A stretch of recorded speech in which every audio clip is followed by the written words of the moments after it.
Good morning, everyone. I hope everybody is having a great morning thus far. We have 17 participants online already. We're expecting somewhere around 26. I would like to welcome all of y'all to the North Carolina Work-Based Learning Association Virtual Summer Mini Conference, Nudging Towards Normalcy. I'm Jeanette Nunnery, President of the North Carolina Work-Based Learning Association. On behalf of the Executive Board, we do thank each one of you for joining us this morning. We have an abundance of information to share with everyone. Before we begin, I would like to go over some housekeeping items during the conference. We do encourage everyone's participation and feedback. For everyone to receive the best virtual experience, everyone please keep your mics on mute. Turn on video when you're asking a question or commenting. Do not interrupt the speaker during the presentation. Use the chat feature to submit questions during the sessions. And time has been allotted at the end of each session for questions to be answered. And for everyone's to plan their morning accordingly, there's a scheduled break at 10 a.m. And again, we as the board members, as well as the participating members thus far, we do thank you, Dr. Walding, for joining us this morning. And at this time, I will turn things over to James Carter. Awesome. Good morning, everyone. And I want to reiterate what our president, Jeanette Nunnery, has said, that we're so grateful to have you here with us. You have met Dr. Walden, who I enjoy conversing with. And I'm going to share with you a little bit more about him before he speaks with us this morning. Dr. Walden is a William Neal Reynolds Distinguished Professor Emeritus at North Carolina State University and the President of Walden Economic Consulting, LLC. During his 43 years on the faculty at North Carolina State, Walden became recognized as an expert on the state economy and public policy. He is the author of 12 books and over 300 articles and reports, and has made 3,000 personal appearances. Walden is also a frequent contributor to the national and state media and continues to write a bi-weekly newspaper column. He has won numerous awards, including 2 Champion Tuck Awards for Excellence in Broadcasting, the UNC Board of Governors Award for Excellence in Public Service, the Holiday Medal for Excellence from the North Carolina State University, and the Order of the Longleaf Pine. His newest books are Real Solutions and Disillusion, a political thriller. Walden is a member of the North Carolina Economic Development Association, and he resides in Raleigh with his wife, Mary. Dr. Walden, thank you for joining us. Well, my pleasure, James.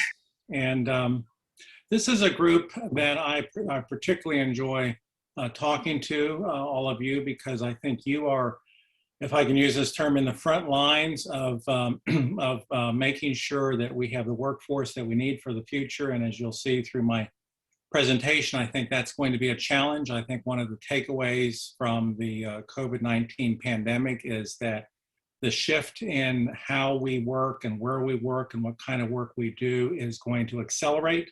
And we're always seeing those changes, but I think the pandemic is going to change that. So, okay, here comes my slide set. I do have a slide set. Jimmy's getting that ready. And Jimmy, I guess I will let you just tell you when to move ahead. So let's go ahead, next slide. Let me give a little background on the virus and where we are, and then I want to talk about obviously workforce development, and then I want to end with talking about I'm going to merge workforce development trends with some broader trends that we think is going to happen, will happen in the post-pandemic economy. Right now, we're at a positive place with the virus in terms of bullet point 1, cases, hospitalizations, and deaths are trending down. Vaccinations are going up, maybe not as much as many would like. Restrictions are easing. Job, economic activity, those are trending higher, not in every area. I'll talk about that. Federal government has been very helpful, pumping a lot of money into the economy, which may give us some challenges down the road. And the hopes, I think all of us have hopes for a much more normal life around the corner. Next slide. I think the major medical concern right now is the variants. We've had several variants pop up around the world. I think we're now on what's called the Delta variant. It is here in the US. We've seen some uptick in cases. This is a very communicable variant. So we can't leave our guards down. We have to monitor this, which I know the health people are. So I think in my opinion, it's too early to go out and celebrate and say we've licked the virus, it's gone. It actually is still here with us. And the latest conversation I've heard is whether it could last in some form for maybe years, meaning that we'll need to probably all get a booster shot every year, just like we get for the flu. So although we've had positive news about fighting the virus, we still need to be vigilant. Next slide. We had a situation about a year ago, a little over a year ago, where we were just understanding what this virus was, how deadly it was, how it spread, how fast it spreads, et cetera.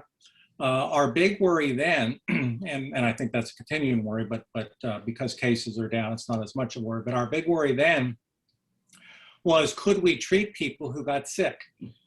And you might think, well, sure we are. Well, if you go back 100 years to the so-called Spanish flu, which is the worst virus next to this one that we've had in our history.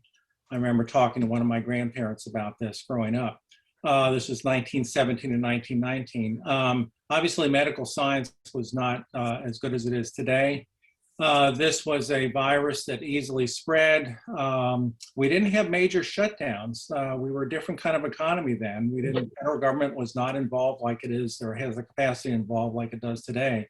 So people kept working and the death rate was just enormous. And we literally overwhelmed the healthcare system. People who got sick couldn't get into a hospital, be treated. And not to be very over dramatic about this, but literally you would see people, I read several books about the Spanish flu. Literally you would see people falling over dead on the street. So we did not want to go through that again.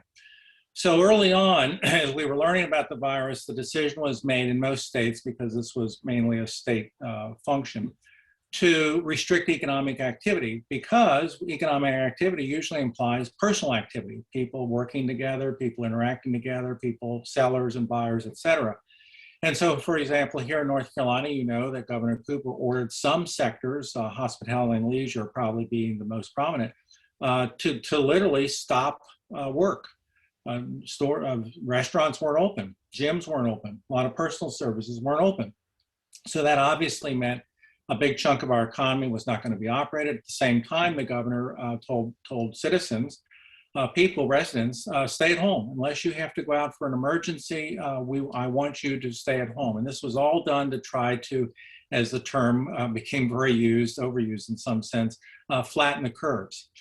And economists knew that this would cause a big recession. In fact, I was asked to serve on a committee. We met virtually that talked with Governor Cooper every other week and advised him on what's happening in the business world. And we knew this was going to cause a major recession, not only here in North Carolina, but nationwide.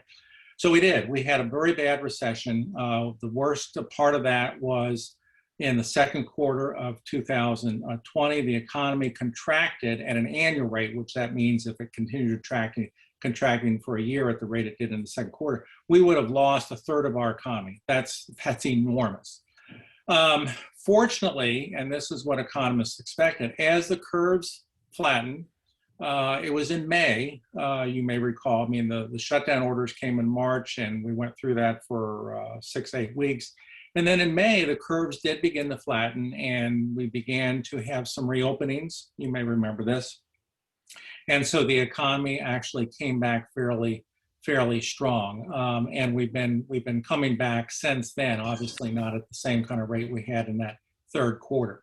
So the COVID-19 recession, big drop in the early part of the year, and however, a strong rebound in the second part of 2020. And then we're continuing that. Next slide, please.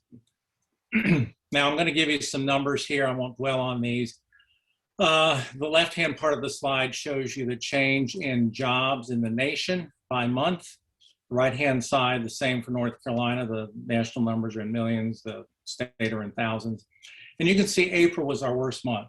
At the national level, we lost 20 million jobs. That's unprecedented. You can't find a number like that anywhere in our economic history, even in the 1930s, Great Depression. 20 million jobs lost. About 600,000 jobs here in North Carolina. That's on a base. We have about 4.3 million, so 600,000 out of 4.3 million. The 20 million at the national level is on a base of about 152 million. So big drops, but you can see in May when we started to have the economy open up slowly, we got rebounds, and we've had gains, pretty much steady gains in jobs, not always at the same rate. In fact, if you look at both the national, particularly at the national level, you can see in December, November, December, and then January of this year, virtually no job growth. That was the second wave, or the third wave. People define these differently, but that's when the virus came back. We had a rise in cases. So there, in some big states, not so much here in North Carolina, but some big states, New York, California, closures were reinstated.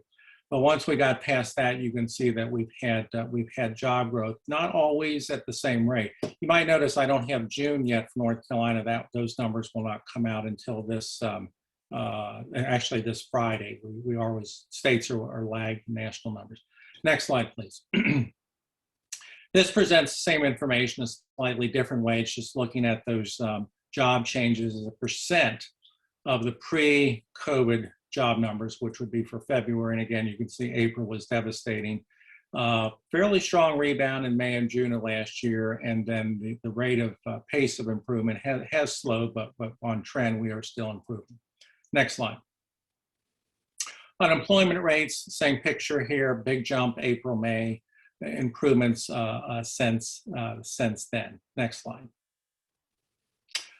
Now, I want to dwell a little bit on this slide because it doesn't, I think this is very important where we are right now. The unemployment rates I just gave you show a lot of improvement. You have to remember how unemployment is measured. It's not measured by the federal government collecting numbers from the various states on numbers of people filing for unemployment compensation. It's actually based on a separate survey the federal government does every month.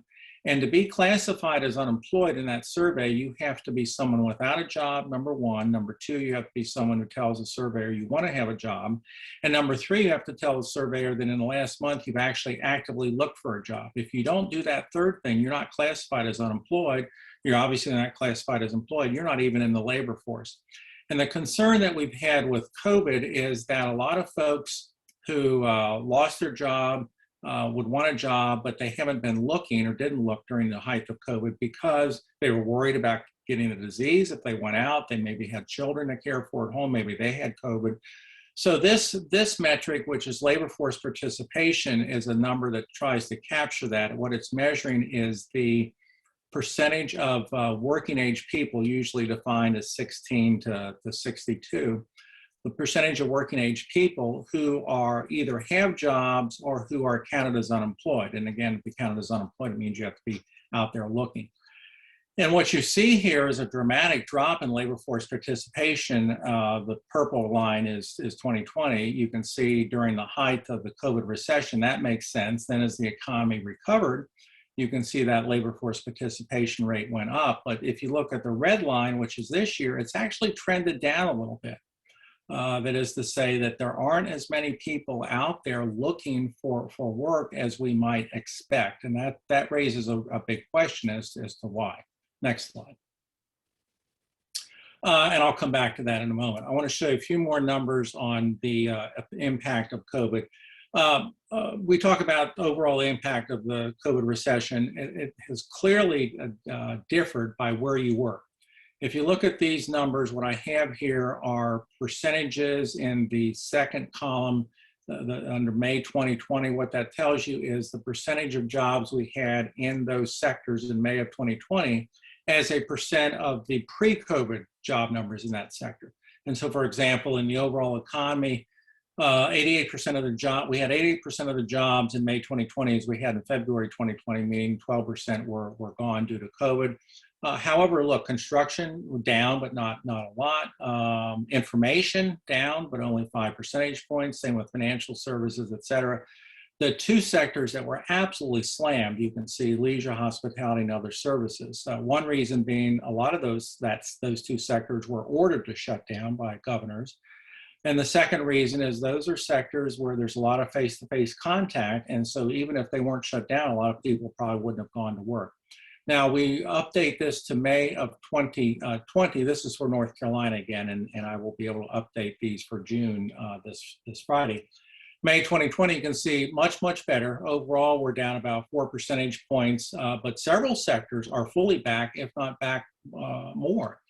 Construction 100%, retail trade 100%, financial services, professional services 100%, information actually over what it was February 2020. Still lagging in leisure, hospitality, and other services, but they're doing much better than they did a year ago. So my point here is that in terms of jobs, it really depended upon what kind of job you had in what sector. The reason that many of those sectors like information, financial services, professional services didn't lose a lot and they rebounded very quickly is because of what we're doing. They were able to rely on technology to continue working. I continued, now I retired in June, but I was working last year. I continued to teach my classes, continued to do my research, continued to have committee meetings, et cetera, all through this amazing technology that we now have. And so that was allowed in sectors like information, financial services to continue. On the other hand, sectors where the nature of the job means you are interacting with people face to face, like in a restaurant with a waiter or waitress, or in a gym, a personal trainer, a barber, a hair salon person, et cetera. You can't use Zoom technology, or at least you can't yet.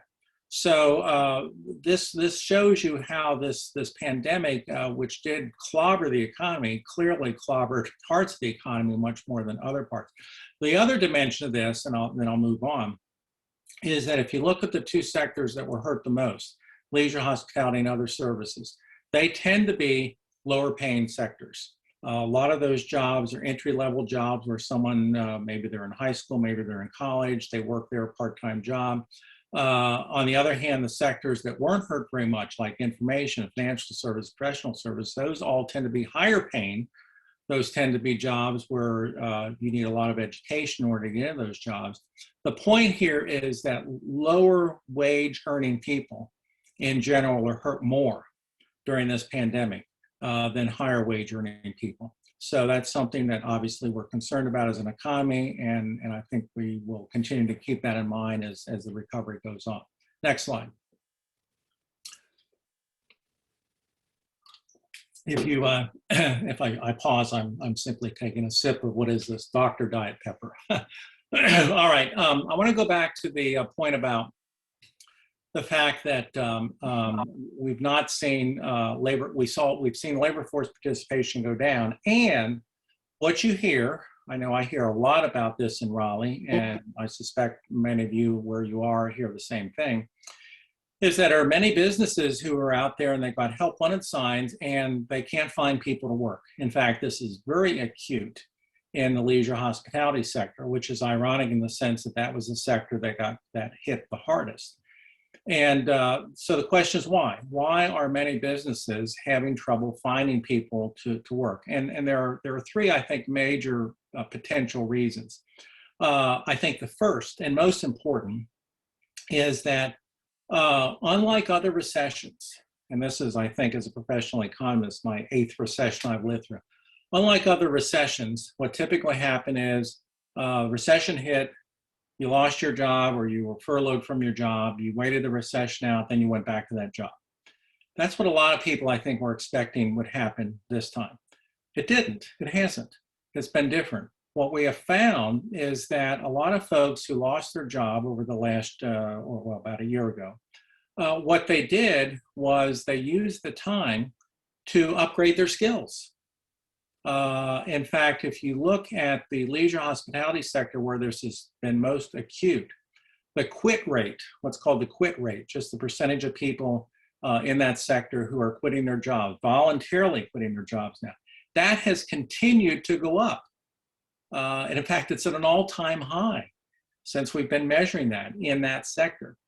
So I think what's happened here is very different, and I don't know that any economist really predicted this, I certainly didn't, is that I think due to the fact that the federal government was very helpful in making sure, couldn't make sure everyone did this, but they were very, very helpful in trying to make sure that people weren't financially hurt, or at least financially hurt enough that they were, their health and their mental wellness was hurt.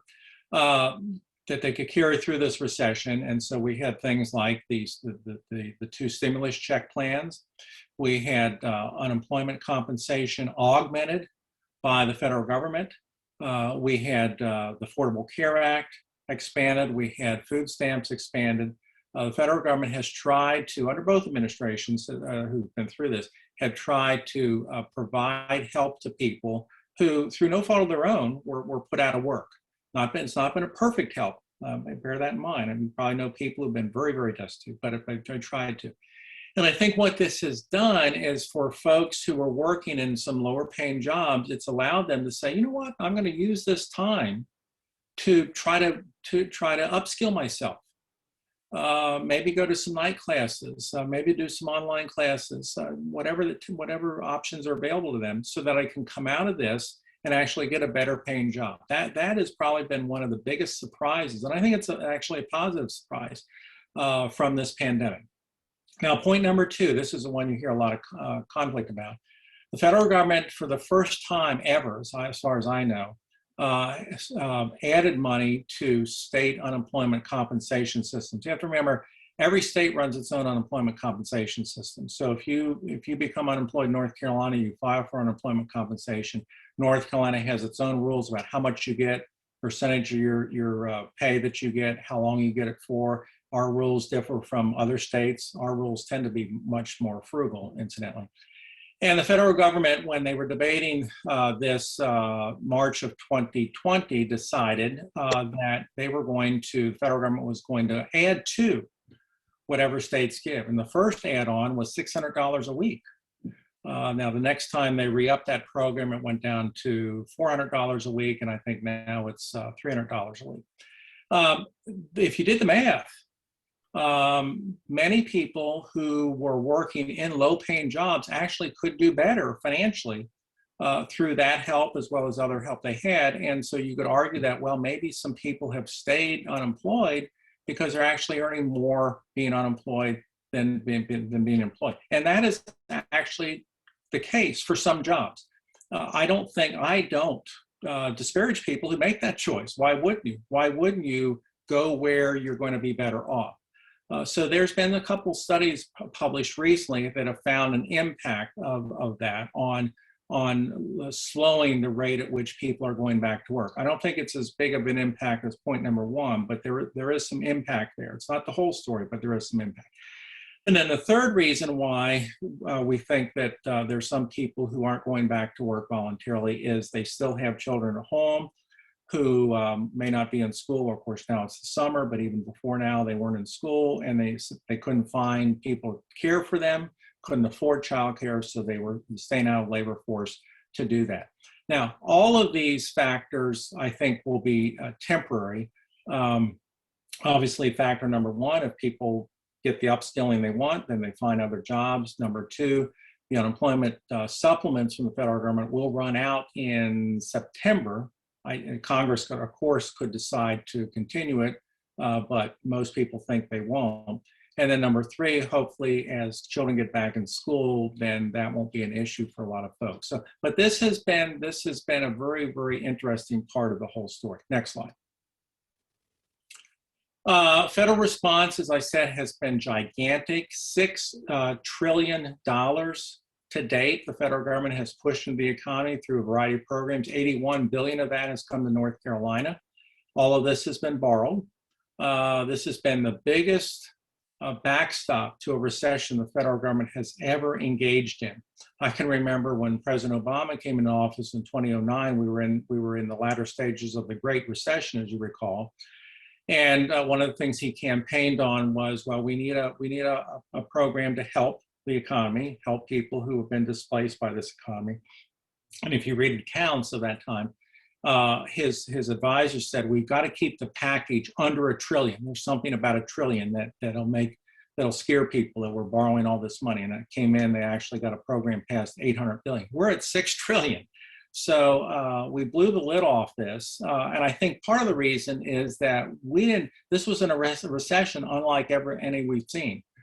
We've never had a recession like this that was prompted by a medical emergency. Most recessions are prompted by some dislocation in the economy, like interest rates going up, oil supplies curtailed, banks getting into trouble, et cetera. This was a recession prompted by the pandemic that we weren't sure how this was going to work out. So I think our policymakers erred on the side of excess, if you will, in pumping money into the economy. And I'll talk about some of the downsides. In fact, let's go to the next slide. I might talk about that right now. There are a lot of people who say now in hindsight, yeah, we understand why this was done, but with foresight, we know this could cause some issues. Some people worry that maybe all this money being pumped into the economy has caused the stock market to become overvalued. We're hearing a lot about higher inflation, higher interest rates coming. Well, the higher inflation appears already to be here.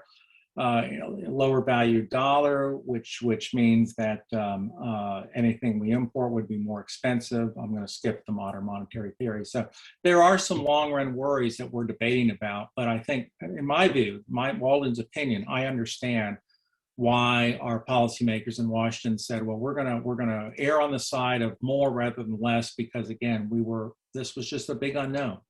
And I don't think I think the big worry was this pandemic could be so bad that it would cripple the economy so much that it would take us years, if not decades, to bring it back. Next slide. Now I'm gonna start moving into issues that directly affect you. At the same time that we've had this pandemic, there have been some permanent, ongoing trends in the economy. I think they've been reinforced by the pandemic. One is something that you've probably heard before, the term technological unemployment. What that means is when a job that's done by a human becomes a job or a task that's done by a machine or done by technology. And that's been a trend that's been going on, especially in the 21st century. We think that's going to be accelerated by the pandemic, because I think a lot of businesses will look at people now and they'll have in the back of their head, boy, if I hire someone to do a task and we have another pandemic, another virus, that person, all it takes is one person to infect my whole staff and I could be shut down. So I do think that even without the impetus of not being able to find workers, I think a lot of businesses are thinking right now about, do I want to try to move some of the tasks that I have my workforce doing to machines? And there are all kinds of examples of this. We're already seeing this in warehouses. We're seeing this in some manufacturing. And I think that's going to be an issue, and that's going to be one of the issues that drives the need to retrain people. Next slide. So on that focus, I think that, and this is where you come in, I think we are looking at, over the next probably couple decades, a need for enhanced worker retraining. We always need worker retraining. I mean, the economy is always in a state of flux. I don't want to emphasize that. There's always churning in the job market. But what I think the pandemic has done, in the aftermath of the pandemic, is it's reinforced this for a variety of reasons. One, concerns of businesses, that people have this new liability of potentially getting sick. Secondly, some businesses literally not being able to find workers. And then thirdly, as we move on, technology becomes more and more and more capable. I like to use the example of, and I'm sure many of you have heard this before. In the old days, there was a profession called paralegals. Now, they're still around, but not nearly the number before. One of the tasks of a paralegal was to do case research. And so the attorney got a case. The attorney would say to her staff of paralegals, all right, I need you to go to the law library, research precedents for this case, write a report, bring it back to me. And here's the deadline. And paralegals did hard work and going through dusty stacks, et cetera. Now there are computer programs where a lawyer gets a case and the lawyer says to herself, you know what, I obviously need to familiarize myself with the precedents for this case, previous rulings, similar cases, et cetera. There are computer programs. A lawyer just sits down at her computer, types in a few keywords, it hits go, hits start, and within hours could potentially have 200-300 pages printed out of all that work that would take paralegals, depending on how many paralegals are put on it, potentially weeks to do. And so that, if you look at the numbers, number of paralegals trending downward. So that's a good example of something that has been occurring. And my point is, I think that's going to be even more likely to spread to other industries in the future. So we need worker retraining that is focused on helping someone who loses his or her job, focused on getting them a job, getting that job fast, and worker retraining programs that are flexible to be flexible with what's happening in the job market. Because very, very hard, we get these forecasts, and in fact, we had one a couple weeks ago that federal government does every 2 years, I think, for each state on where the jobs are going to be. And I look at those, and that they're valuable to look at, but they're forecasts. Mark Twain once said, predicting is easy as long as it's not about the future. It's very, very hard as someone who's been doing this for over almost 45 years, and of course my work, it's very, very hard to predict the future. So we have to be flexible. I think we need to have worker retraining programs that can shift, can change as the circumstances change. Next slide. Methods for delivering that, a whole lot. Apprenticeships, on-the-job training for broad skills as well as on-the-job training for specific tasks. Community colleges, I think, are going to be major, have been, and will continue to be major leaders in these efforts. And I like the notion of public-private partnerships, which I'm sure a lot of you know a lot more about these than I do. I think this is a case where the public sector, particularly in the education sector, working with the private sector, who the private sector is the one that mainly is providing the jobs. They know what tasks are needed, what skills are needed. We need to have that collaboration so that we are doing work that will result in the things that the outcomes that we want. That is, people who have lost their jobs or moving away from their jobs, getting new jobs, and hopefully jobs that are better for them and better paying. Next slide. Now I'm going to get in. I told you that predicting is hard, if not impossible. But that said, I'm going to give you some ideas here about what the professionals who are looking out at the future job market are saying in terms of the kinds of jobs we'll have and the skills we have. If you read this, and I'm sure many of you have, probably more depth than I have, I think there are 3 big skills that I read about that many employers want. Not all, but many. One is data analysis, the ability for a worker to do data analysis. Those kinds of jobs are increasing. Why? Because we have more data than we've ever had. We have data on everything, and it's just going to get bigger. In my business, doing research, it used to be if I was doing a project and I needed to gather data, maybe I needed to survey people. If I could get 100, 200 people in a survey, that was good.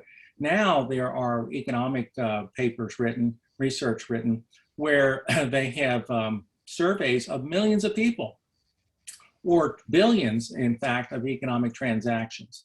So this data, and we need people who can manage that data. We need people who can analyze that data and understand what it's telling them. I mean, the data is worthless unless you can pass on to the decision makers. Here's what the data is telling us. And so that's what SAS has been all about. SAS has been on the news recently about potentially being bought out. That's what SAS started as, a data analysis firm. They were one of the first to get in on this. So data analysis, very, very sought after skill. Number two, what do you probably hear this all the time, businesses want people who can solve problems. We can't predict everything, as I said. We can't predict all kinds of situations. We want people to be able to have the skills to look at a situation that maybe wasn't anticipated and say, how can we solve this problem? Just to give you a personal example, we live in an older house. It's about 55 years old. And one of the disadvantages of those kinds of houses is they were wired 55 years ago.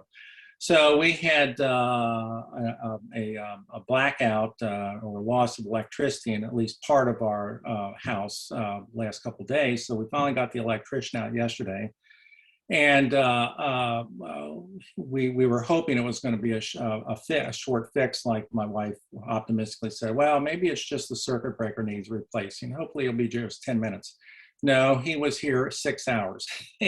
And the poor guy had to crawl all over the attic in 90-degree temperatures. And but he was tenacious. He found the problem. But up until he did that, he was, well, I don't know.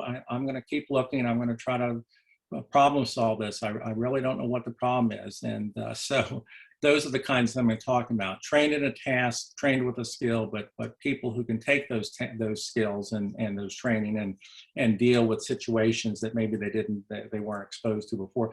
And then thirdly, communication skills. You have to be able to talk, to communicate your ideas, communicate your results to your bosses, to your clients, whomever, to your coworkers. That's I have a little concern about maybe our teaching now of communication skills, but maybe that's just because I'm old. But those are the top 3 skills, at least that I read about, that are essential in today's economy. Next slide. Now, in terms of, I'm really going to go out on a limb here, in terms of sectors of the economy that economists and others think are going to grow the fastest. So these would be sectors where we would expect the fastest job growth. Obviously, technology. Now, usually you're going to have more intense training there. In terms of technology, cloud computing, that's big now. Robotics is big. So those are 2 parts of technology that we think are going to grow dramatically. Logistics, I already mentioned that. Data management is one part of that, just being able to manage all the data that decision makers can get, and then analyze that data, figure out what is it telling us. Number 3, product movement and delivery. That's actually a part of logistics. I've got a friend who trained as he got an engineering degree from NC State. I think in electrical engineering, and has never practiced a day as a bona fide electrical engineer. He and a friend started a company that finds people in the country who need to deliver something, and then finds delivery people or delivering companies that can do that. And so it's all about matching supply and demand. And he's made a fabulous career out of that. He's hired several people. And it's all about that. So we need logistics is product movement, very, very important, delivery. And of course, with now the ability and people buying more things online and having it delivered, that's going to be a growth area. Healthcare, clearly a growth area in terms of the fact that we're an aging population. There are a lot of things in healthcare that probably will never be able to be done by technology. I think some will, but I think we're always going to need a lot of folks there. I've got a couple of cousins, actually would be second cousins, they're children of my cousins who have gone into that area very successfully. Energy, big sector which is undergoing a lot of change, particularly in shifting from non-renewable sources like gas, oil, coal, to renewable like solar and wind, etc. A lot of issues there, a lot of challenges there, but I think we're moving in that direction. Marketing, you might say, well, gosh, Walden, that's been around forever. It is, but marketing is much different today than it was now. I experienced this. James mentioned my latest books that I published. My first book I published, I think, 35 years ago. Those were the days when you published a book, you went out on book tours, it was all face-to-face. Now, the last 2 books I published, the publisher said, well, let's see, how much do you do on Twitter? How much do you do on Facebook? I don't do much at all. Well, we got to set you up for that because that's the way we market now. So that's an area that is dramatically changing. And then product development. This is where James and I were talking about, or no, we were talking about before about creativity.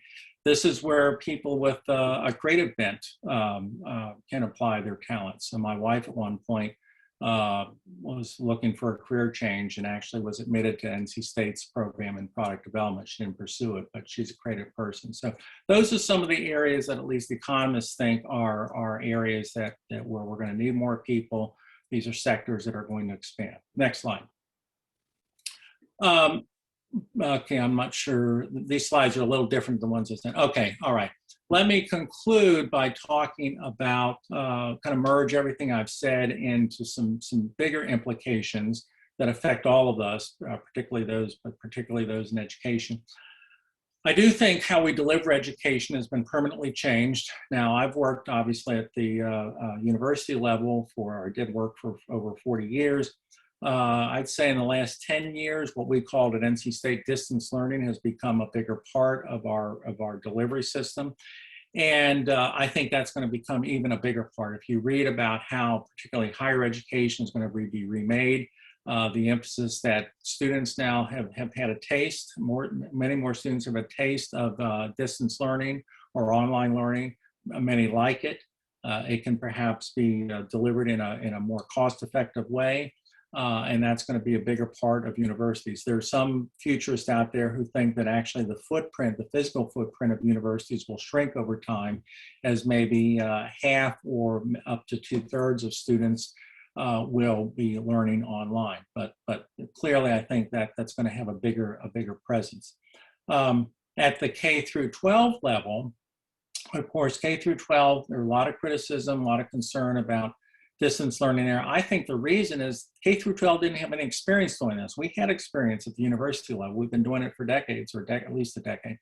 K through 12, which my wife worked in for 35 years, they didn't have experience doing that. So they had to do this all on the fly.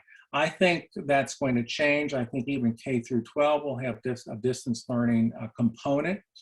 And there's some great things that at least I've been exposed to in terms of what you can do in terms of individualizing student learning when you do use technology. So I think there's some opportunities there also. Next slide. Teleworking. I mean, that's probably the takeaway that most people have heard of a permanent change from the pandemic. We had about 8% of the people working at least one day a week from home pre-virus. At the peak of the pandemic, we had 40% of the workforce working at home at least one day a week. Now that's settled down to somewhere between 20 and 30, which many think is going to be the long run average. Clearly, if you do this or want to do this, and there are people who love, who've had an experience of doing it, who love it. There are others who don't. There are employers who love it. There are others who don't. So this is not for everyone, but I do think it's going to be a bigger part of our economy. You clearly need high-speed internet available. And that is an issue because we don't have that everywhere in North Carolina. Pretty much that's a big part of the urban-rural divide. But the infrastructure plan that the Congress and the administration are trying to work out, the fiscal infrastructure plan, has money for expanding high-speed internet into mainly rural areas. North Carolina has been putting more money into that. I think the big question with high-speed internet is not whether it's coming. I think it is. I think that's one of the lasting legacies of the pandemic, to know that we really need high-speed internet everywhere. It's kind of like electricity was 100 years ago. It's an essential.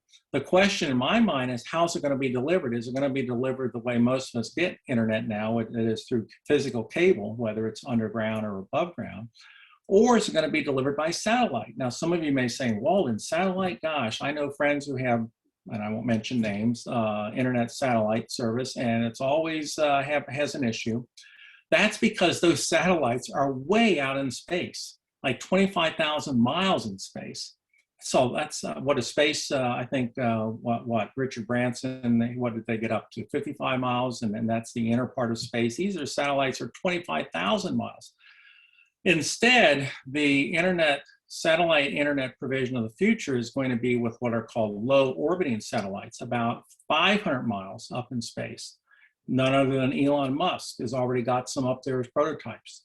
And many think that this is the way that high-speed internet is going to be provided, not just for people in rural areas, maybe even the people in urban areas. So keep your eye on that. Musk claims he's going to have test runs of this by the end of the year. Next slide. Drone delivery products, I mentioned that. I think that's coming. Mainly, now this is where we might see this service more in rural areas than in crowded urban areas. The FCC, Federal Communications Commission, I think it's the FCC, either that or the FTC's Federal Trade Commission. One of the federal commissions controls this, and there are 3 steps to get it approved. Drone delivery's already passed the first step, so it's coming. Not necessarily if you're in a big city, but it's coming. Next slide. And then this could be maybe the sleeper issue that a lot of people aren't thinking about. If you think about, as you know, North Carolina has a very serious urban-rural divide. I mean, all that means is all the jobs, a lot of the new jobs, majority of the new jobs, majority of the economic opportunities in the 21st century have been in urban areas. If you're in a rural area, you've been left out. I mean, that's simplification, but that's not too far from the truth. What if we have a future where you could live anywhere, you could work from anywhere because you've got high-speed internet. You could, if you wanted to, have your children educated at home. You could have a lot of products delivered to you by drone if you didn't want to drive somewhere. You wouldn't have to get up every morning and drive to work and fight traffic. In fact, you could probably get rid of one of your vehicles. Housing is a lot cheaper in rural areas than it is in urban areas. You could save about 50% on the same sized house if you lived in a rural area of North Carolina as in an urban area. So maybe we're going to have people, as long as high-speed internet's available, maybe a lot of people in the future might say, you know what, I want to get out of the crowded city. I want a little more elbow room. I want a little more peace and quiet, and I can still work, and I've got time now freed up because I don't have to do that commute. Some people spend 10 hours a week commuting. There's another 10 hours I have. So we may very well see what I call a new independent lifestyle where people are able to live in rural areas and do everything they were doing in urban areas just at a lower price. And that would be a big revival for our small towns and rural areas. So something potentially to look for. And I think next slide, I think I'm at the end. Okay, one more thing and I'll stop because I'm running out of time, and if a couple questions I can take. How has North Carolina come out of this pandemic? I think North Carolina has come out of this pandemic very, very well. Now, certainly not dismissing the fact that we've had 30,000 deaths in the state. Obviously, a lot of businesses have gone or not coming back. I certainly commiserate with that. Certainly, those are horrible losses from the pandemic. But if you look at North Carolina on two big metrics that people use to compare states in terms of how they did in the pandemic: death rate per capita from COVID and job loss per capita from COVID. Job loss per capita, death rate and job loss. If you look at those two metrics for North Carolina and all the other 49 states, and then add District of Columbia, so you got 51 comparisons. North Carolina is in the category of states that have been relatively low on both of those. We have gone through this well compared to other states. Again, not taking away from the losses. Please don't.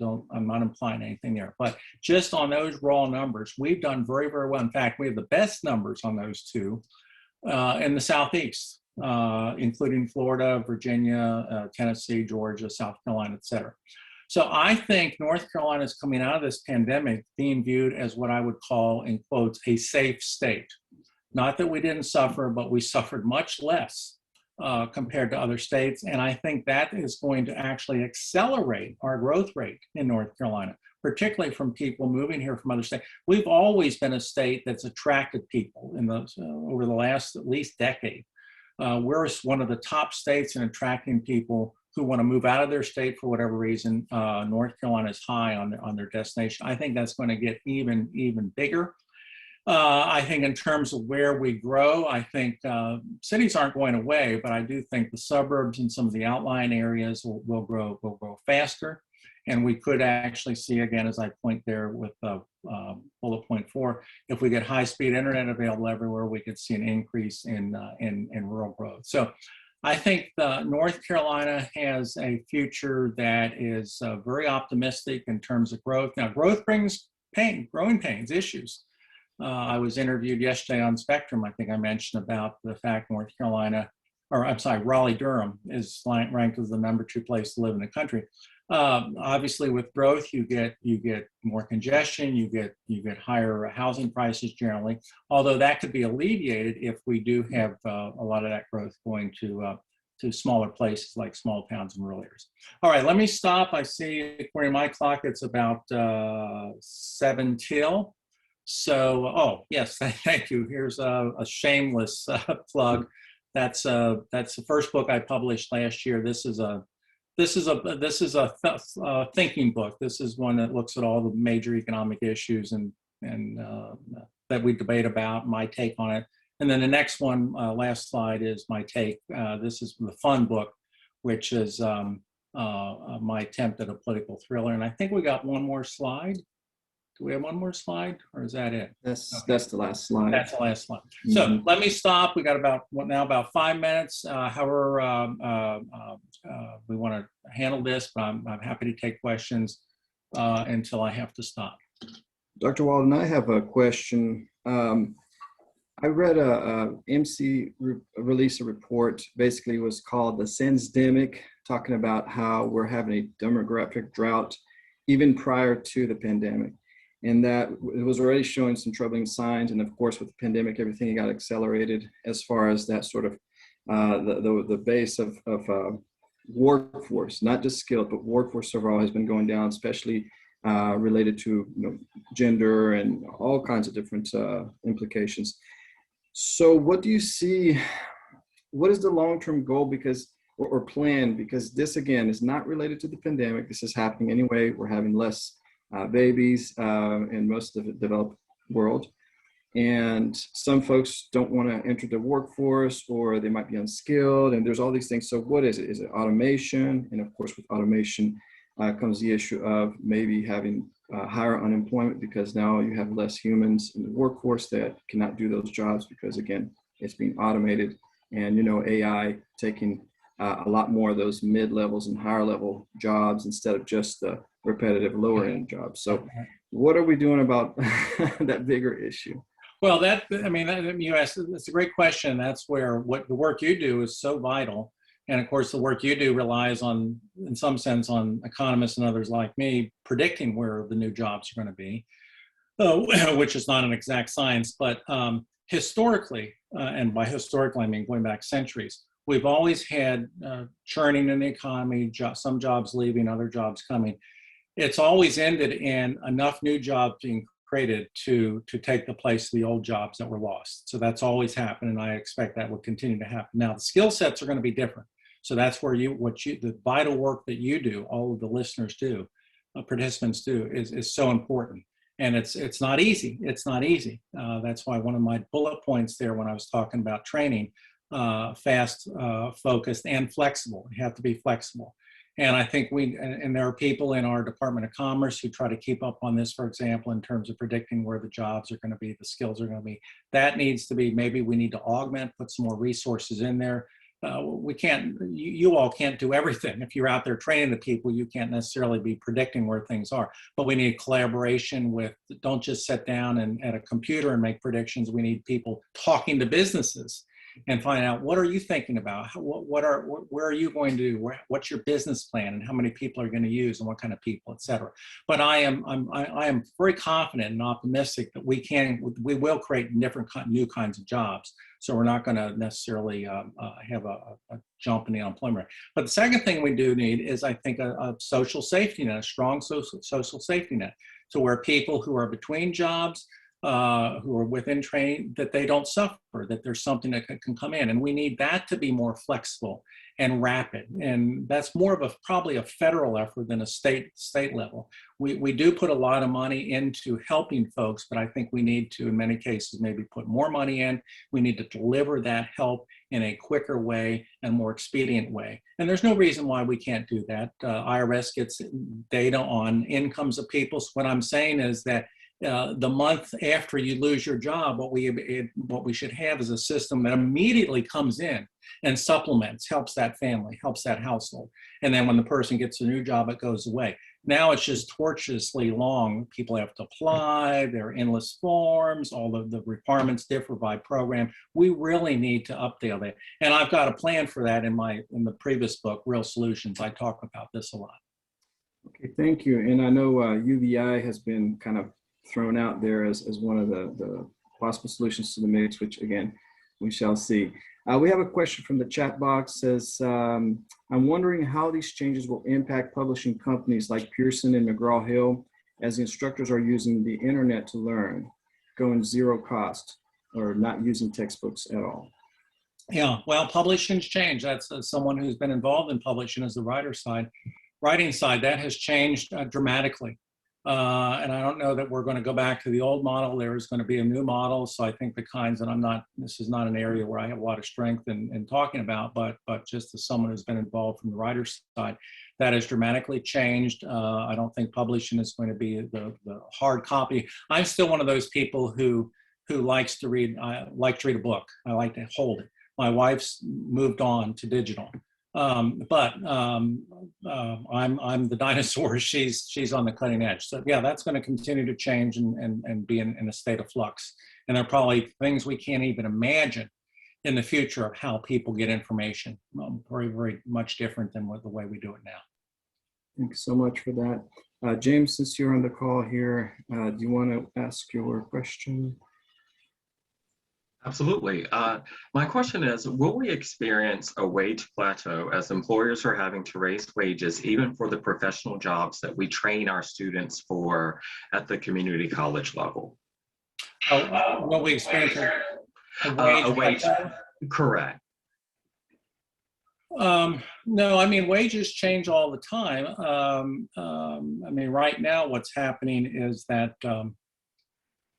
as I obviously talked about, if you're in the restaurant business, the entertainment business, hospitality business, you're finding you can't bring those people back that you had a year ago at the same wage. So that they have been increasing wages. In fact, I think the leisure hospitality sector has had the biggest wage gains of any major sector. Some of those businesses are providing bonuses.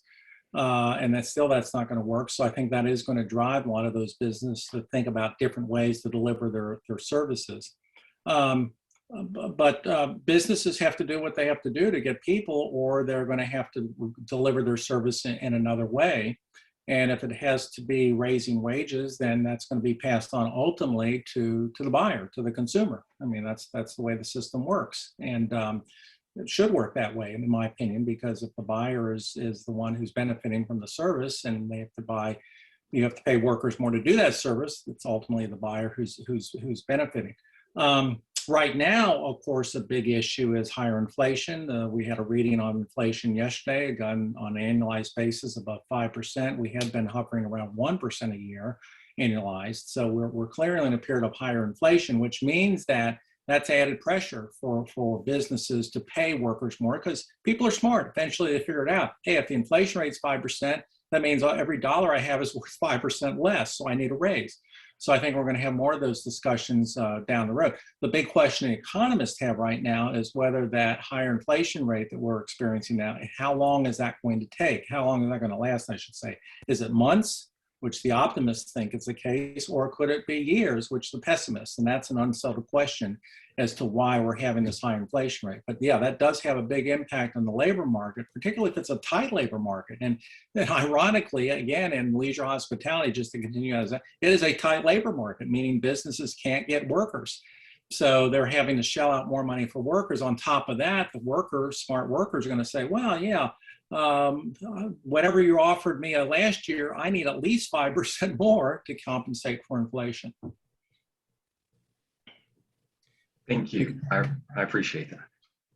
Thank you, Dr. Walden. I was going to say that apprenticeships and work-based learning definitely been on the radar with all these changes happening, because businesses are now saying, all right, we really got to get the pipeline secured because things are not looking good. So yeah, I think this is a real opportunity for the kind of work that you all do. This is a real opportunity because I think businesses now are getting it. That this is a different kind of economy. And we again, what most of us thought, most of us being economists, people would just go back to where they were. They haven't. They haven't. And this is a game changer. And so I think you are in this, what in the education field we call teachable moment, where this would be the time, I think, for you to, if you need to really make outreaches to businesses and even talk about program expansion, et cetera. Because I think this is the time that businesses now think this is an issue. This is not going away. We're not going back to where we were. And we really need to think about this, and we need educators who are involved in worker training to help us through this. So I think you're in a great place to have a big impact.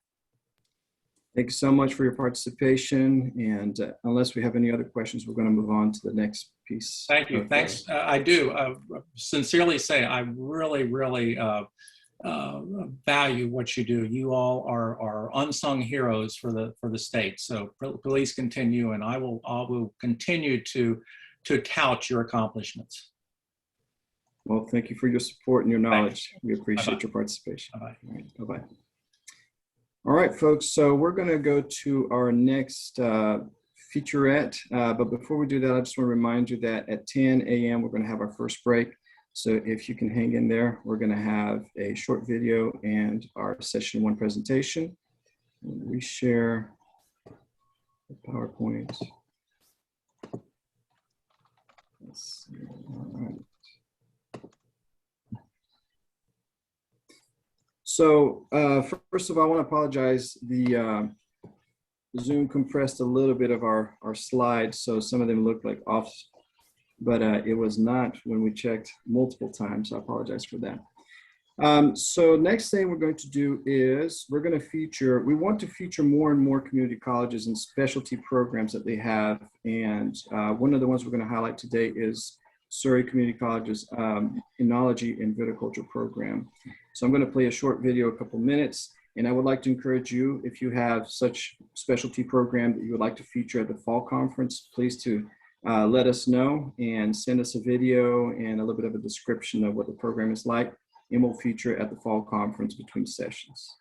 All right, so I'm going to press play. Let me know, give me a thumbs up if you can hear something when I press play.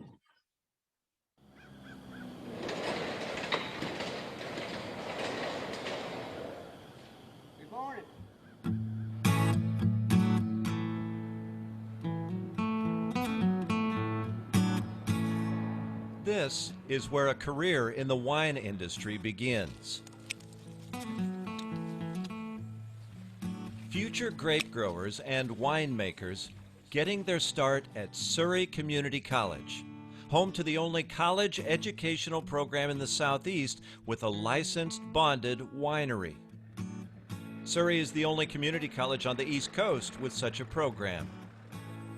Viticulture and enology students at the college gain hands-on experience working 9 acres of vineyards. 23 varieties of European vinifera grapes and French-American hybrids are grown here. Students enhance their knowledge of the wine industry while studying both red and white varieties growing on a multitude of trellis and training systems. They process wines inside the 2,500-gallon winery at the Shelton Badgett, North Carolina Center for Viticulture and Enology on campus. Mallory Hardy became interested in the wine industry while living in California, assisting a winemaker in the Santa Maria Valley. When she decided to get a formal education in viticulture and enology, she moved back home to Dobson after hearing so many good things about the college and this unique program. The instructors are great. They really push their students. It's a challenge, and that's what I love about it. You know, you're not just coming here to sit in class and be spoon-fed information. You're always hands-on. You're always helping make decisions. It's always a joint effort with the instructors and the students. That's just an incredible thing to feel like you really have input here. You're a part of every part from grape growing to winemaking and marketing. The student-produced wine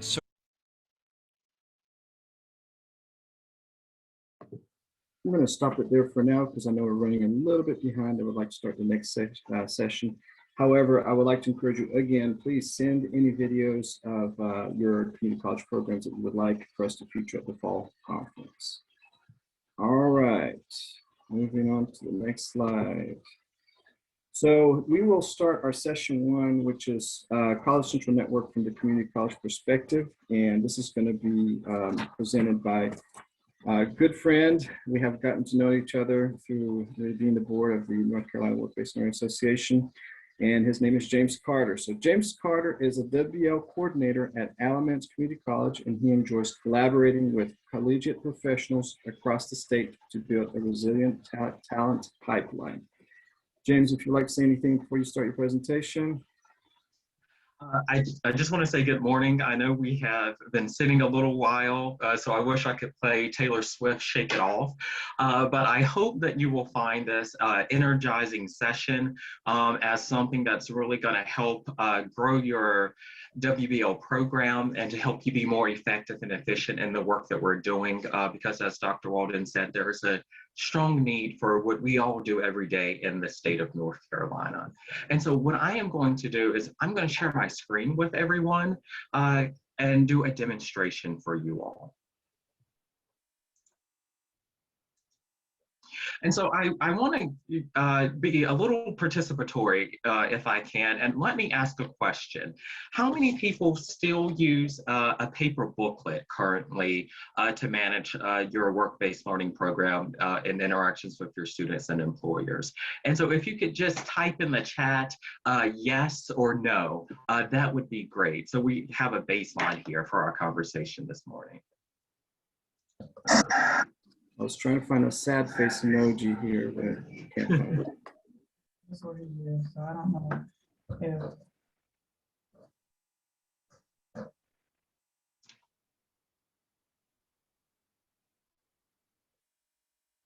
Awesome. So we have a variety of responses. So a lot of people have transitioned from the paper-based booklet system, and a lot of people are wanting to transition. And so I was in that space in 2020 when COVID happened. I was new to the role, and we had a paper-based system as well.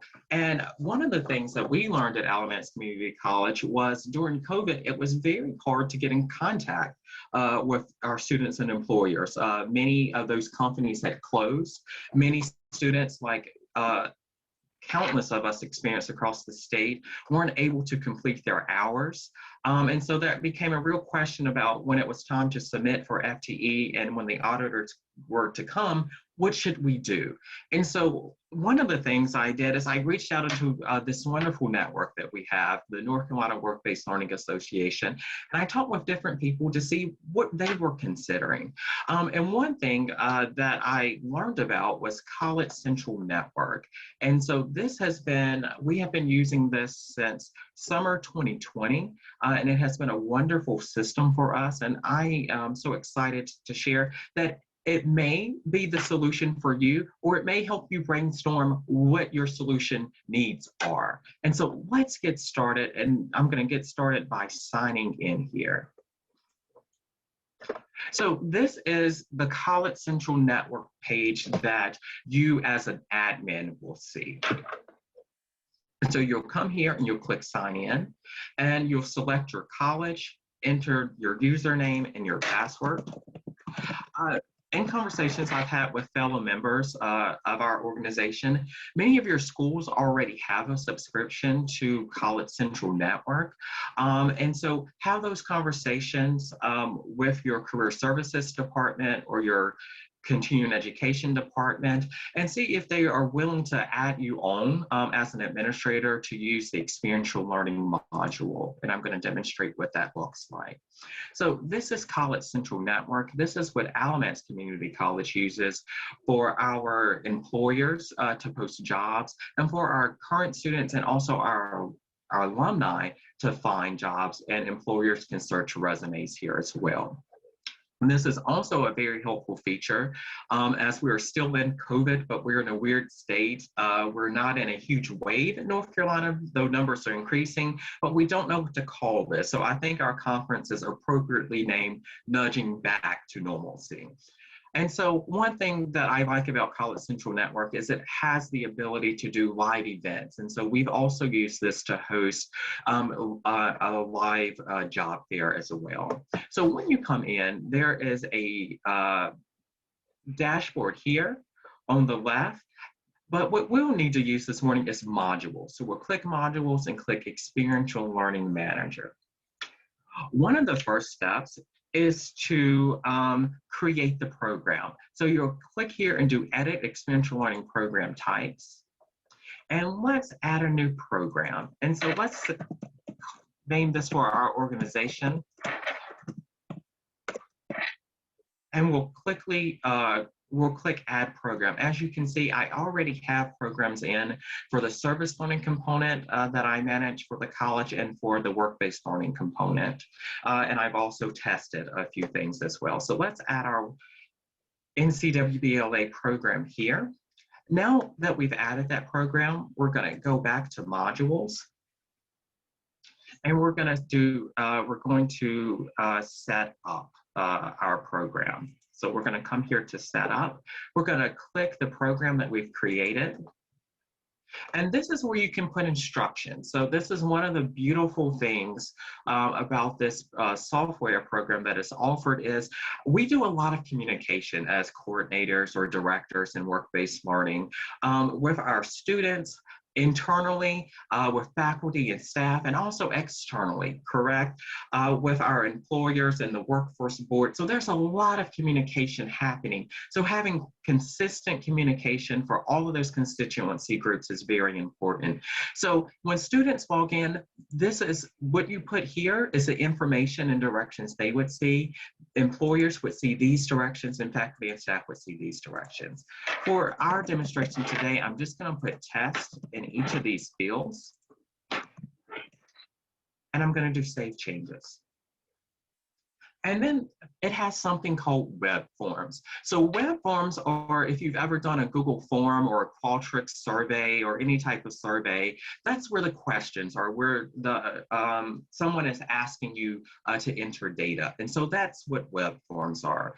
Documents, the document section is where you can upload things like instructions or evaluation forms, midterm evaluation forms, of course, which are required by Section 20, that final evaluation form. You can add and upload those here as well. So when students and employers log in, they can already have access to those forms. But you first have to start with web forms. So I'm going to click the green plus sign. And I've already have web forms created from my prior accounts in the system, but I'm just going to call this one NCWBLA, and we're going to call this one Experiential Learning Test. And for me, I have a master form. So every semester, I am simply making a copy for the master form, and then I go in and I edit it for the semester. I find that that is best practice. So I'm going to create that form. And so, I just want to remind everybody that this is going to be recorded. So if you're not catching this right now, you can view the recording later, okay? Thank you, Jimmy. And I will say I am talking a little quickly to make sure that I give you the demonstration, but then I'm going to go in and show you how it actually works. So I'm going to show you the high level of how it works, and then I have PDF documents to share with you as well. So these are the initial things that my experiential learning form asks. This is where the students enter their MLO. And the beautiful thing is that we learned during COVID, it was very difficult for a student, faculty, and employers to meet, to refine their MLO. So College Central Network has an electronic workflow. So once the student submits it, I start the workflow based on that department, and I send it to the department head to review. Once it's approved by the department head, it goes to the employer for review and feedback. And lastly, it goes back to that faculty member one more time, just in case the employer had additional feedback. And so anytime the faculty member or the employer aren't happy or would like, I should say, changes made to the MLO, they simply leave those in the comment box. I get those, I make changes, and we continue the workflow. So I have a sample MLO that I am just going to paste here. Well, first, I'll do that on our, in the work-based learning one, but you would paste a sample, the MLO here. If a student is in 112, of course, there's 2 MLOs. In 113, there's 3 MLOs. Then, of course, you can ask for the job description. Section 20, it's you can do MLO or job description. At Alamance Community College, we like to use both, just in case at the end of the semester, the employer misses evaluating the MLO or the job description. We still have the paperwork completed. Some things that I've added to make sure that there's a common understanding. Again, we do a lot of communication in our roles, and we want to make sure we're communicating consistently. As I have the employer agree to maintain communication with us, to agree to approve timesheets, agree to host a midterm visit, a final evaluation. And so that's what that form looks like. And so now I'm just going to simply activate that form. And so now if a student was to log in, they would see this form. And then I can make this form active for students to see. One of the beautiful things is that after my 2 weeks, the first 2 weeks of the semester, when all paperwork is due, I can log in as an administrator and I can make the form inactive to ensure that I don't get any additional submissions. So let me click save there. So I've done 2 things so far. I've created a program, I've made edits to the program and created a form, and then I have to create my faculty staff list. So this is where I register every department head here, and I create them a username and I enter their password. And I'll demonstrate for you here at Alamance Community College. I've added in all of our work-based learning program department heads. This step is very important because after you do that, you get to create a workflow. So I will give an example. So the workflow for animal care is once a student in animal care submits their application, I assign it to the animal care workflow. So it would go to the department head, Mrs. Geraldine Free, for approval first. Then after that, it would go to the employer for approval. The system, you may notice there's no name and no email address here for employer. The system will pull that information based on the student's application and email it to the employer. And then again, as I mentioned, that final approval by that faculty member. And once that faculty member approves it for the final time, an electronic copy is emailed to their email address, and we use Google Drive. And it simply is uploaded to their folder. Very good question. This is similar to SharePoint. As you all know, different community colleges have different resources. And currently, SharePoint is not something that we have the administrative resources to support in our IT budget, but we already had an active subscription with College Central Network. So Ed in JChalk, if I'm pronouncing his name correctly, at CPCC, does use a SharePoint system. But I will share with you that there are costs associated with SharePoint and the training and the setup of having a SharePoint system. Let's see, and we have one more chat. Yes, I do have students upload documents to Moodle. They are at a midterm evaluation that they do on themselves and a final evaluation that they do on themselves. But everything else I run through College Central Network. And if you would like, you can even have all of those things come through College Central Network.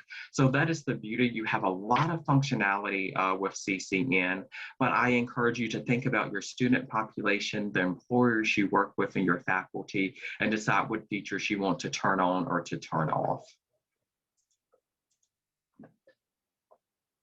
So one of the things that is very helpful is that you can look at a program. So let's use our demo. I could choose the semester. Well, I'll actually use an active program that we have at the college. And so summer 2021. I could even go by major if I wanted to and sort. Let's say I'm doing account advertising and graphic design, and I can do show list. And I have one student in that program this semester. I could click here and see that agreement. And I can see that his agreement is complete. If his agreement wasn't complete, I would see red arrows, and that would let me know at what step has it not been approved. I could click that arrow and it would send a reminder email to that individual to complete that. For FERPA reasons, I will not, however, open that student's application. So what I am going to do to be mindful of our time is I'm going to show you using my existing work-based learning setup, how this actually looks for our students. So this is where students log in. So as the students, they would come to the student portal, they would click students, and I have a dummy account that I've created, so I'm going to quickly log into that. James, we have a question. Okay. In the chat box. It says, how do you handle timesheets? So for timesheets, I use Cognito Forms, and it has been a blessing. It used to take me 2 days at the end of the semester to go through Excel spreadsheets and update timesheets and make sure hours weren't recorded before the start of the semester, but I can do all of that relatively quickly in Cognito Forms. And I have students submit their timesheets monthly or weekly based on if they're full or part-time. And that copy of that is emailed to the faculty member once students submit, and they simply upload it to the student's Google Drive folder. So at the end of the semester, I'm simply going in those Google Drive folders and reviewing the documentation. Thank you. You're very welcome. And yes, I'm more than happy to share information about Cognito Forms as well. So for students, this is what their College Central Network account looks like. One of the things our college does, and is it already bulk uploads, BULK, our students' registration information once they are admitted. And so they just simply have to activate their account. They come to the dashboard and they click experiential learning. And as you can see, they click, so this is the program that I just created as a demo. But here's one that I already have existing. So my students complete a work-based learning application and experiential learning application. This work-based learning application is very helpful because it lets me collect, as Dr. Walden was talking about, data and data analytics. It helps me create some basic demographic information on my students. So are they one in their field? Are they working part-time or full-time? Are they being paid? Are they a member of a special population group? So at the end of this semester, when I run my data and I realize, hey, I haven't served a veteran this semester, I'm going to go across campus and talk with Talita Morton, who is our veteran coordinator, and to do some more targeted outreach to her. So I'm making sure that I'm serving these particular populations as well. Something that I also find helpful is I want to know if my students have taken the WBO 110 class where we teach resume writing and soft skill development. So if I have a lot of students from a particular program who haven't taken that, when we're doing curriculum change, that may be a conversation with me and that department head to say, hey, I think this may be a helpful addition to your program based on the data that I have. And based on the final evaluations and midterm evaluations that I've got from supervisors, I think this would better help prepare your students for an internship. And something else that I do, and you may have different institutional needs or reasons for asking different questions, is I want to know the last time our students went to the Career Center, so we can make sure that we're actively engaging all the populations of our college campus. And so this is a form that I use to get that demographic information. The form that students complete that has the MLO and those other things is my experiential learning application. So I'm going to quickly fill this out here today, and I'm going to show you how the workflow works. And so it automatically pulls all of your majors in College Central Network that you have registered.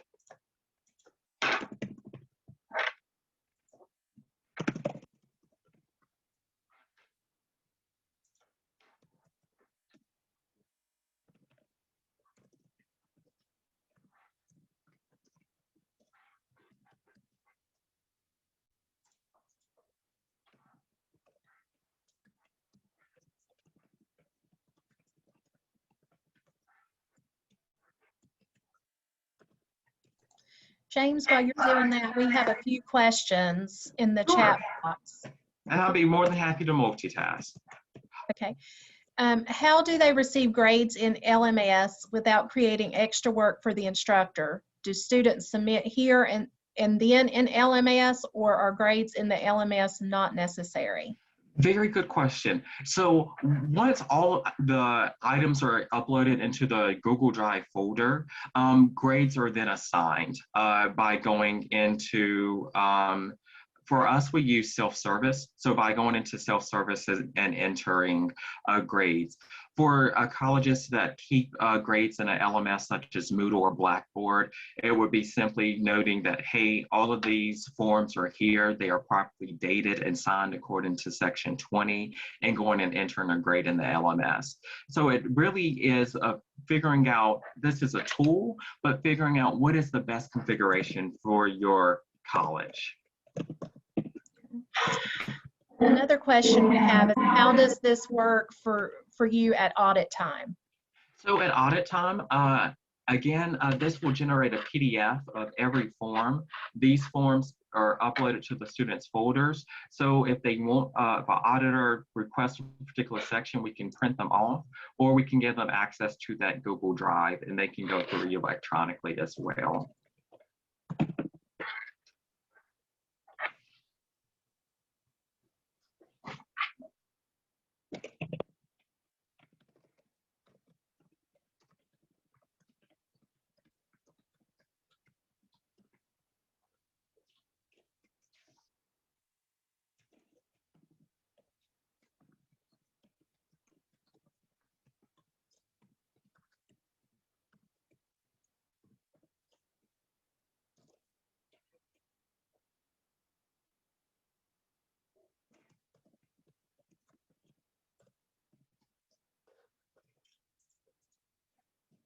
So this is where we're getting into the MLOs. This is a sample MLO for an animal care student.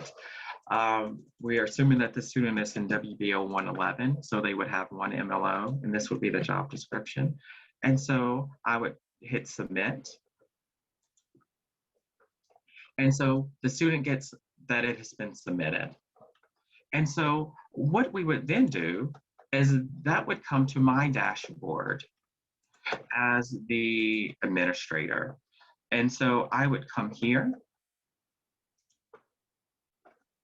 The student's name is John Pupil. I would view the student's application, make sure that all the information is correct. And then I would do approve and hit update status. This now gives me the option to give it a workflow. So this student is a histotechnology student, so I'm going to assign it to the histotechnology workflow. And I'm going to hit apply workflow. And give me 1 minute. I am going to fix one thing on my side for you all.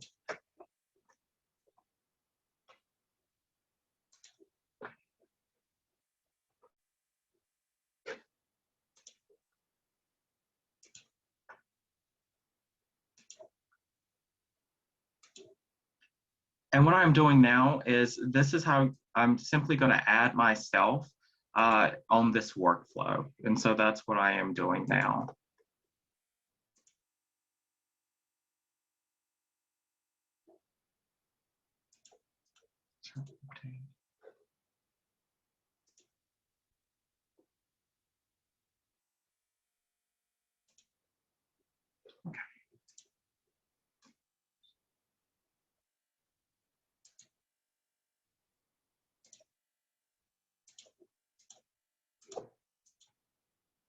And one of the things that I really like about this is it's very intuitive. And once you get in it, you can really go.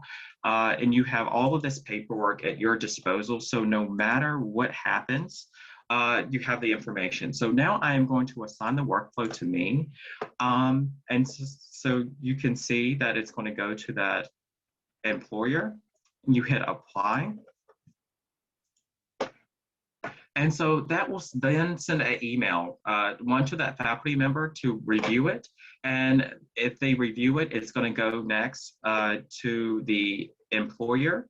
And they're going to get an email link. And it's going to say experiential learning agreement approval requested from Alamance Community College. Of course, it would say your respective community college once you are set up in the system.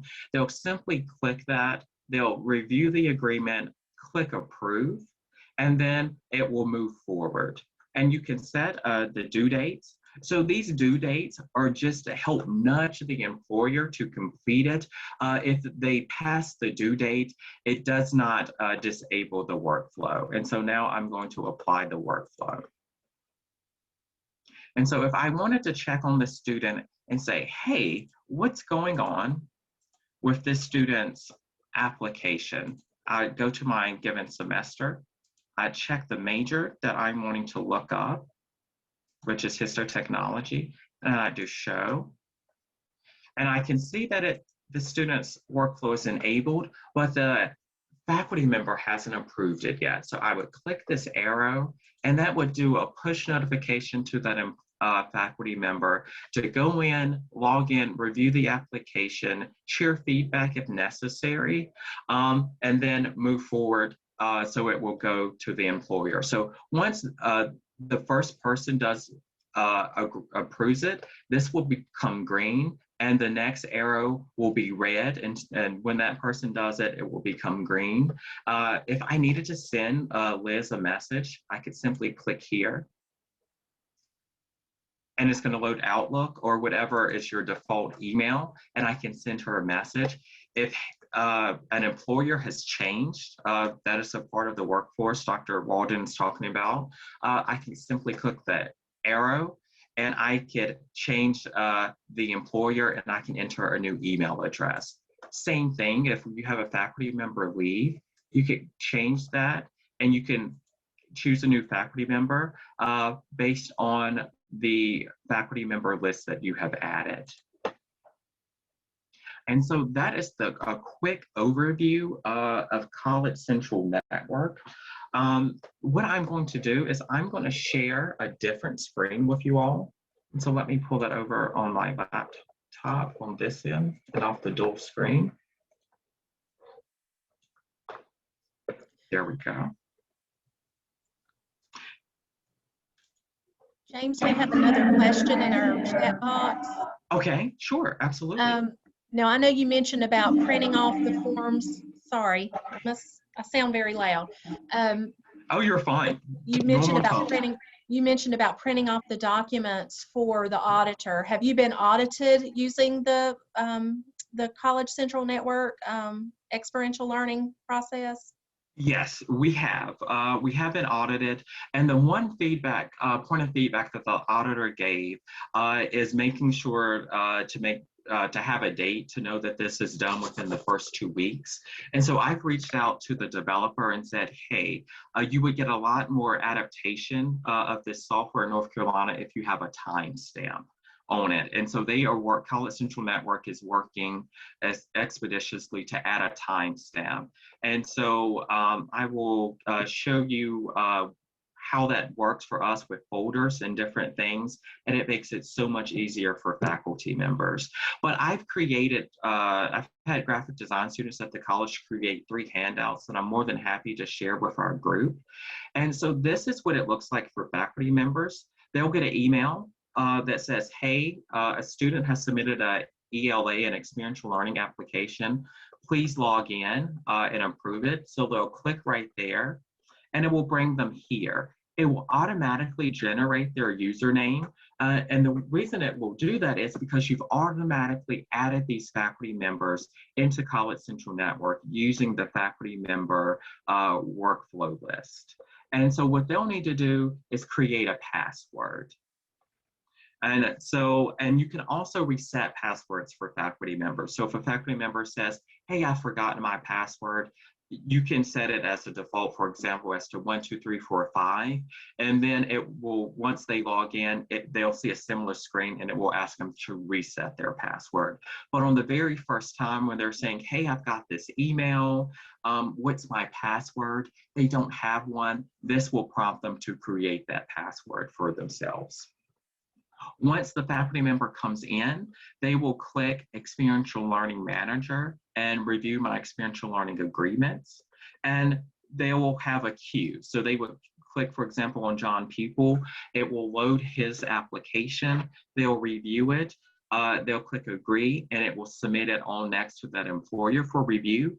Or if they have changes for the MLO or the job description, they can click Not Approved. And they can put the notes in there as to what they believe the MLO or that job description should be. And then as the administrator, you could make that change. Students have the ability to make that change, but this goes to what I was talking about earlier, figuring out what functionality works best for the demographics that you work with.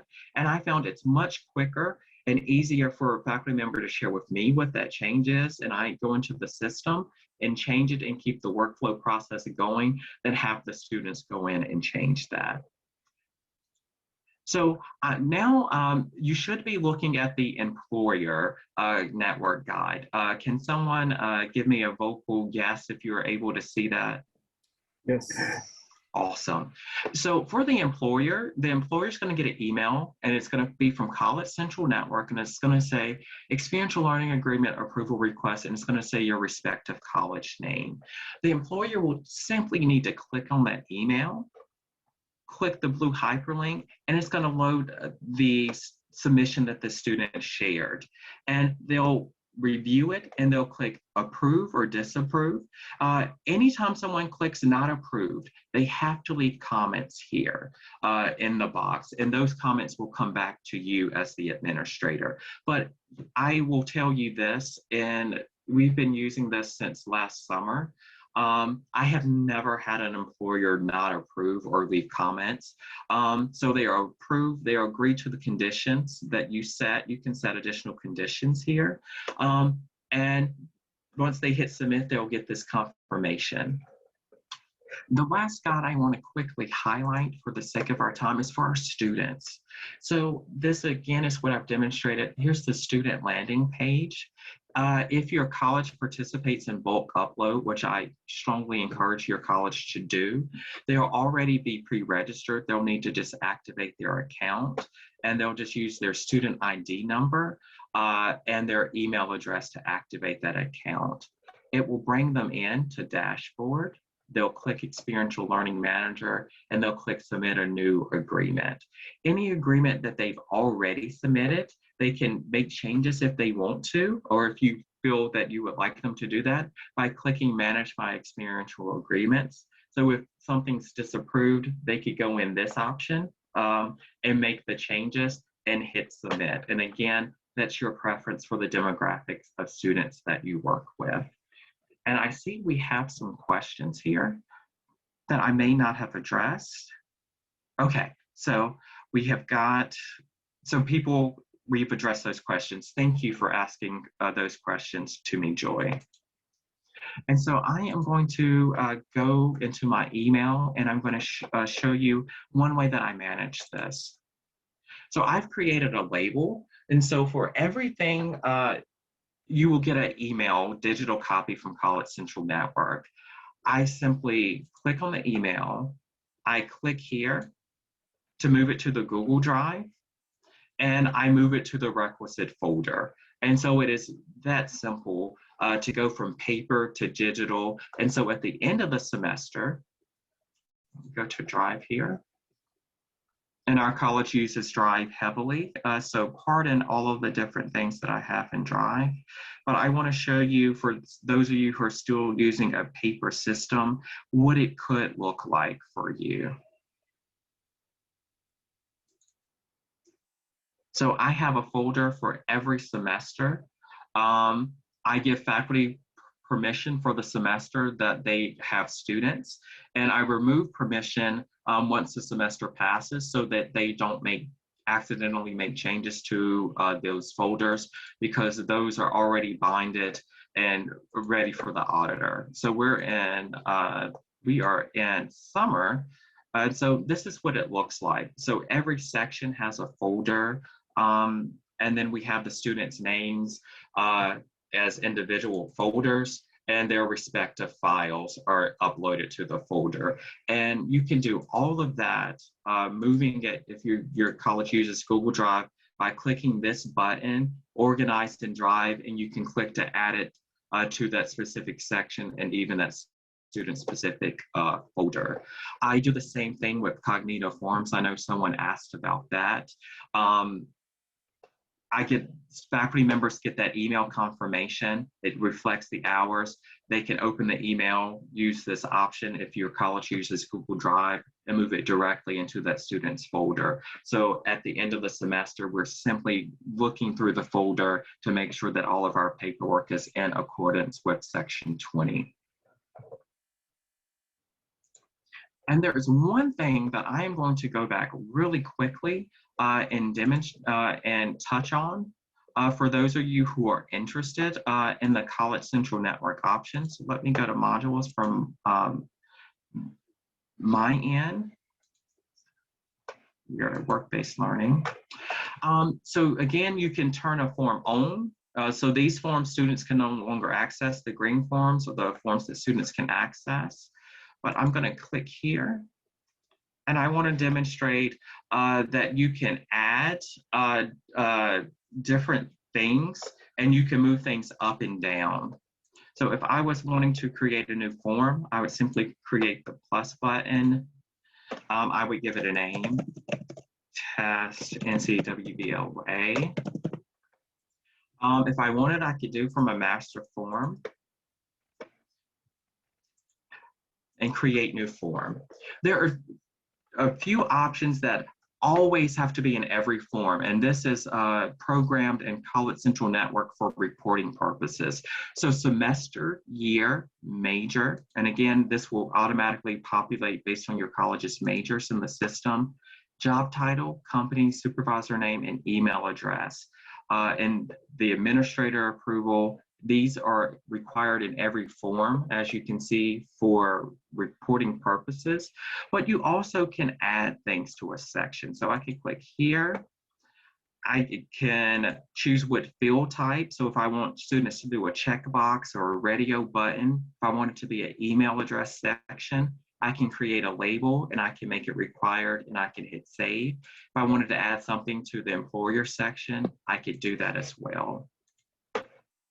And so one of the things I think is easy, and I was sharing with Jimmy about this, is if you're wanting to do this, have an idea of what those form fields will be. So maybe if you already have your booklet, for instance, and you're wanting to replicate the application form, have this in front of you, and then you can more easily go through and create the fields and change names and move things up and down according to how you see fit. And I think that's a much easier way to approach it. Let's see. So I am going to stop sharing my screen temporarily. And I know I've shared a lot of information, trying to make sure that we're getting back on track with our time. So I want to open it up for questions. And if we have time, I'm more than happy to also show College Central Network, which is something we highlighted at our last conference. Hey, James, Excuse me, Cognito Forums. do you mind if I add a couple of things? Please do.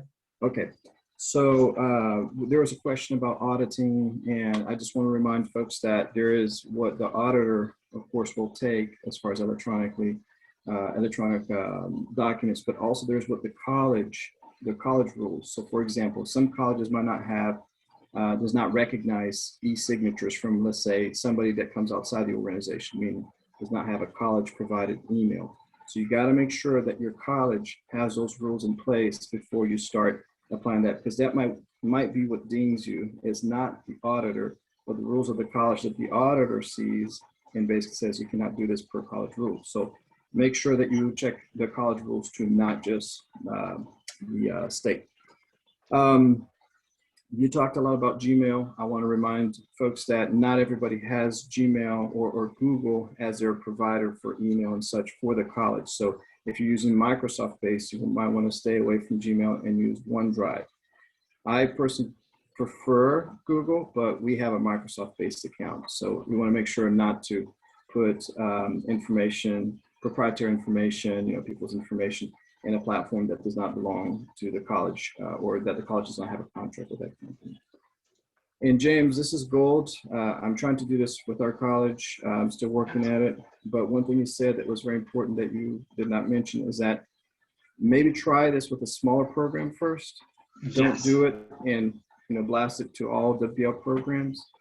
Try with a smaller one, work out the kinks, and then when that product is better to launch to the wider college, then take that next step. That's not coming from me, that's coming from James. We had conversations about this. So thanks so much.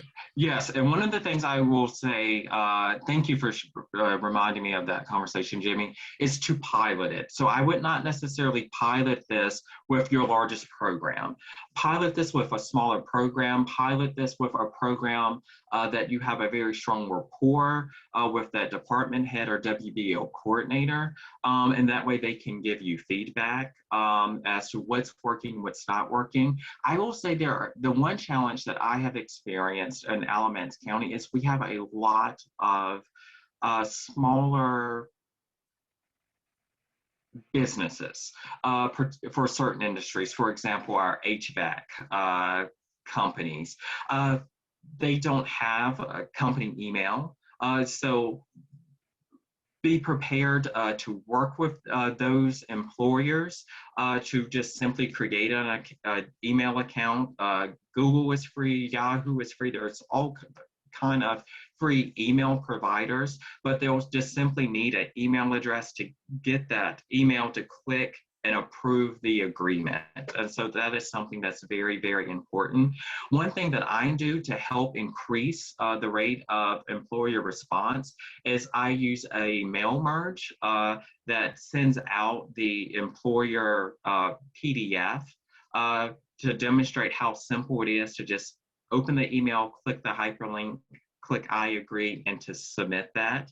And there's a reporting functionality in College Central Network.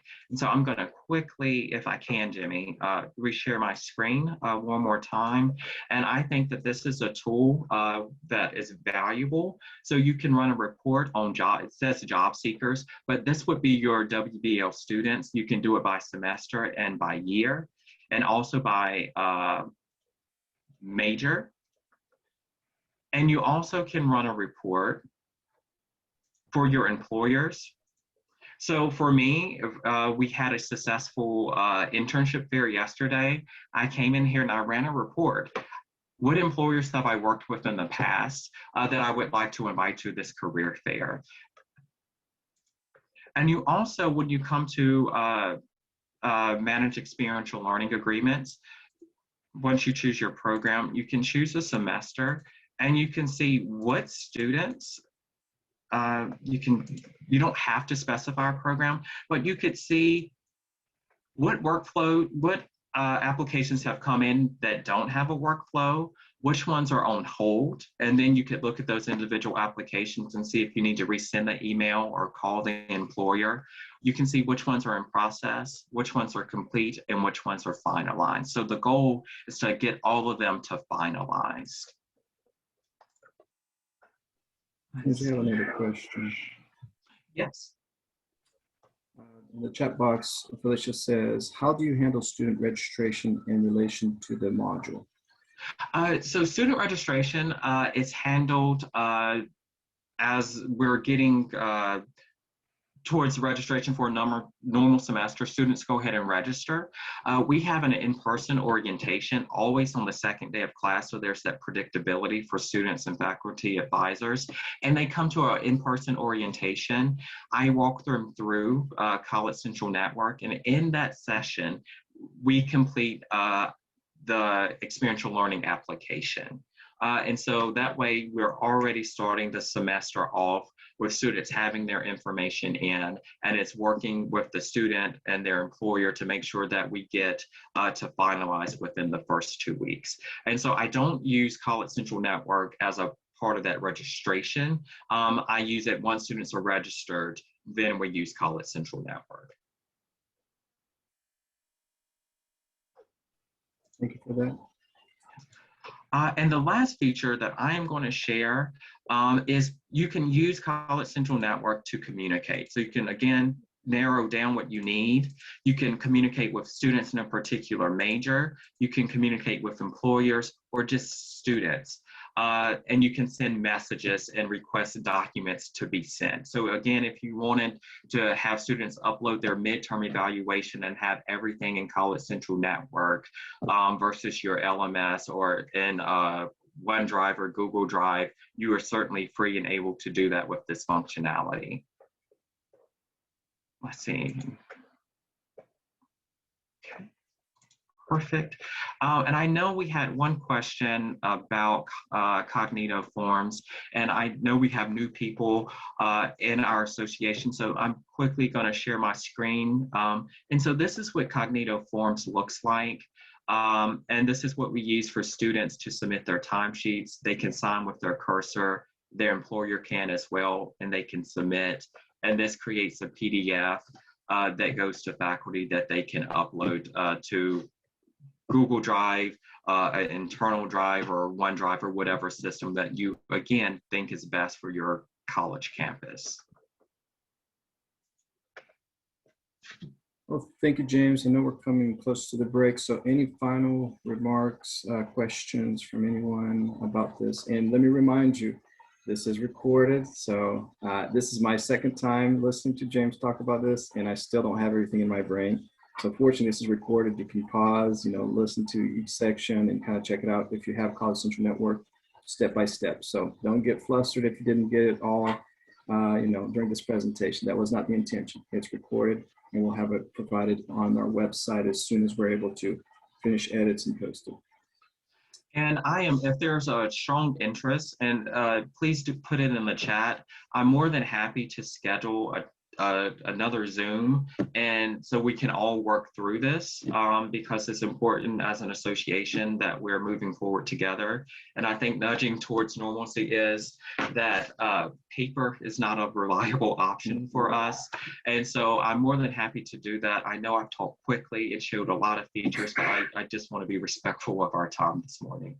Along with your email, put whatever treat you like the best, if it's chocolate or whatever. You deserve that for sure. All right, folks, so we're going to come to close with this part of the session. And right before the break, I'm going to share the PowerPoint with you in a link. I'm going to share it on the chat box. At the end of today, we're going to have, hold on a second, I got to share my screen. Okay. So at the end of the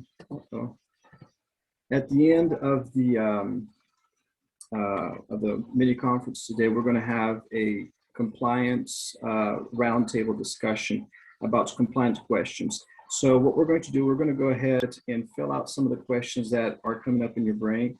And the link that I sent you is a shared form. So everybody's questions are going to be there. You can see everybody's questions and you can post your question there. And at the end, we're going to try to tackle as many of those as possible. Any questions that are not answered today, we're going to refer, if it is an auditor question that we can't answer within our group, we're going to answer those at the fall conference. So go ahead, for those that are more tech savvy, would like to use a QR code, you can scan that with your phone camera and it will pop up a link. You click on it. It might ask to download Google Docs or it might not. If you have a computer, just click on the link that I sent to you via chat and put any compliance questions you would like to discuss at the end. Does that all make sense? All right, and I'm going to go to our break, which I have a little timer. We're going to take a 10-minute break. So as soon as we come back, we're going to talk about the membership fee structure discussion. Okay, I'll see y'all very soon.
All right. I hope everyone is back from break.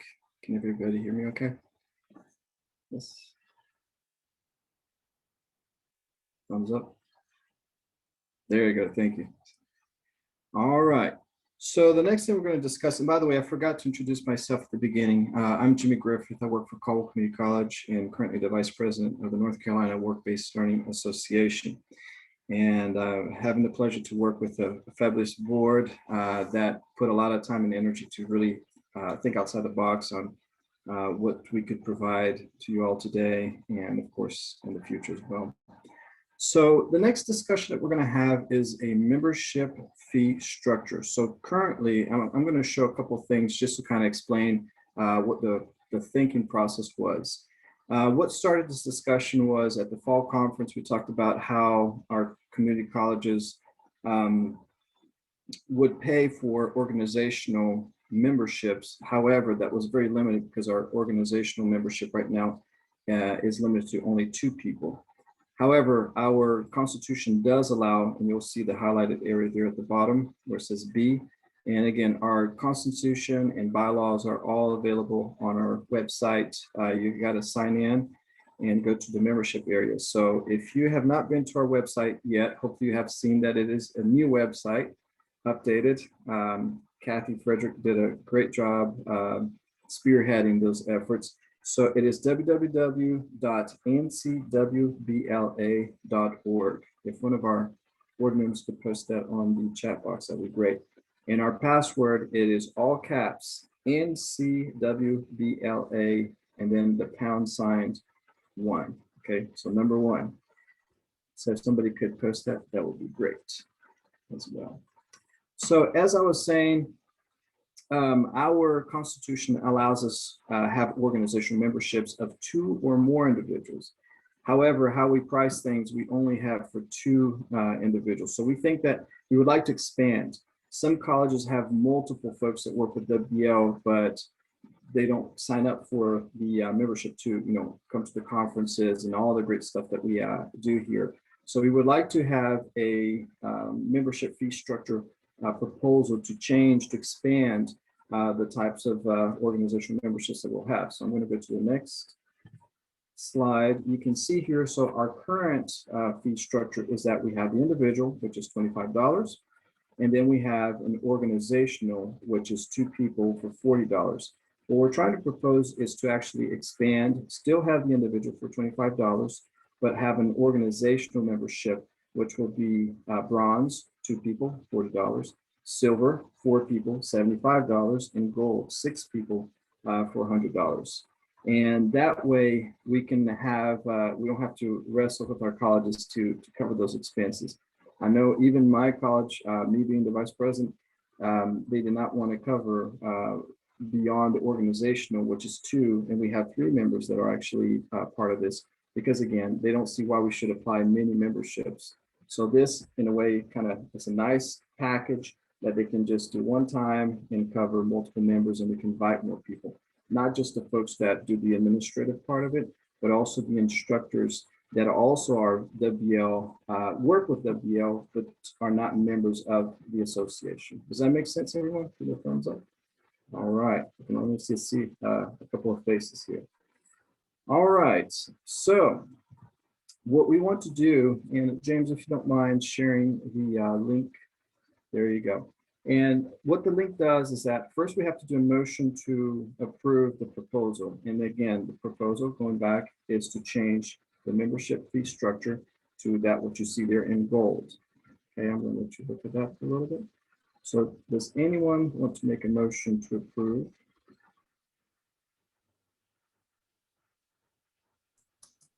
I make a motion that, go right ahead, Cassie. All I was right. gonna say, I make a motion that we accept this. All right. And I'll second it. It's Makara. Oh, Makara, thank you for seconding that. So if you don't mind going to that link that James shared with you, and that's just basically a yes or no vote, because it's a lot easier for us to know who voted for what and the percentages. So if you don't mind, I'll give you a few seconds. For you that are a little bit more tech-minded. You can scan that QR code. That's what I'm going to do.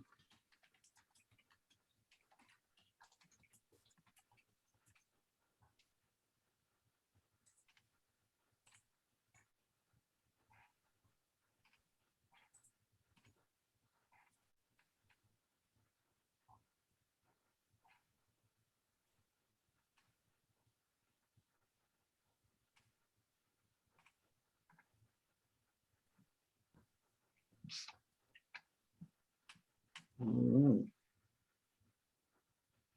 I don't know about all of you, but I voted. So when it thumbs up, let me know if we can move on or wait a little longer. I can only see a few faces. So if you got your camera on. All right.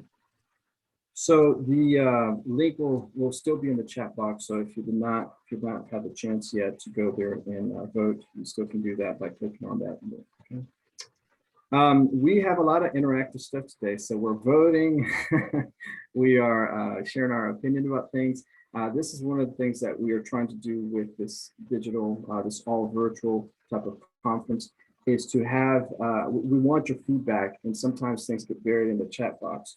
So that's why we're doing multiple shares of different forms and surveys and such to help us see the results and really hear you and not, again, be buried within the comments. So James just shared another link, which is for the North Carolina Work-Based Learning Association Fall Conference.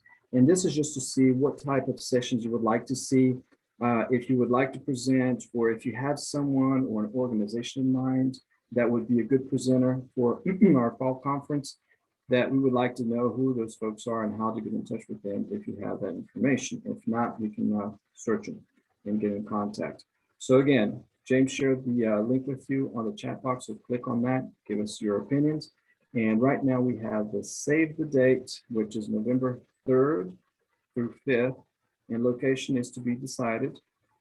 We did go to the coast last time, a long time ago, and we were trying to find somewhere or more central in North Carolina or the mountains, and that's to be discussed later on.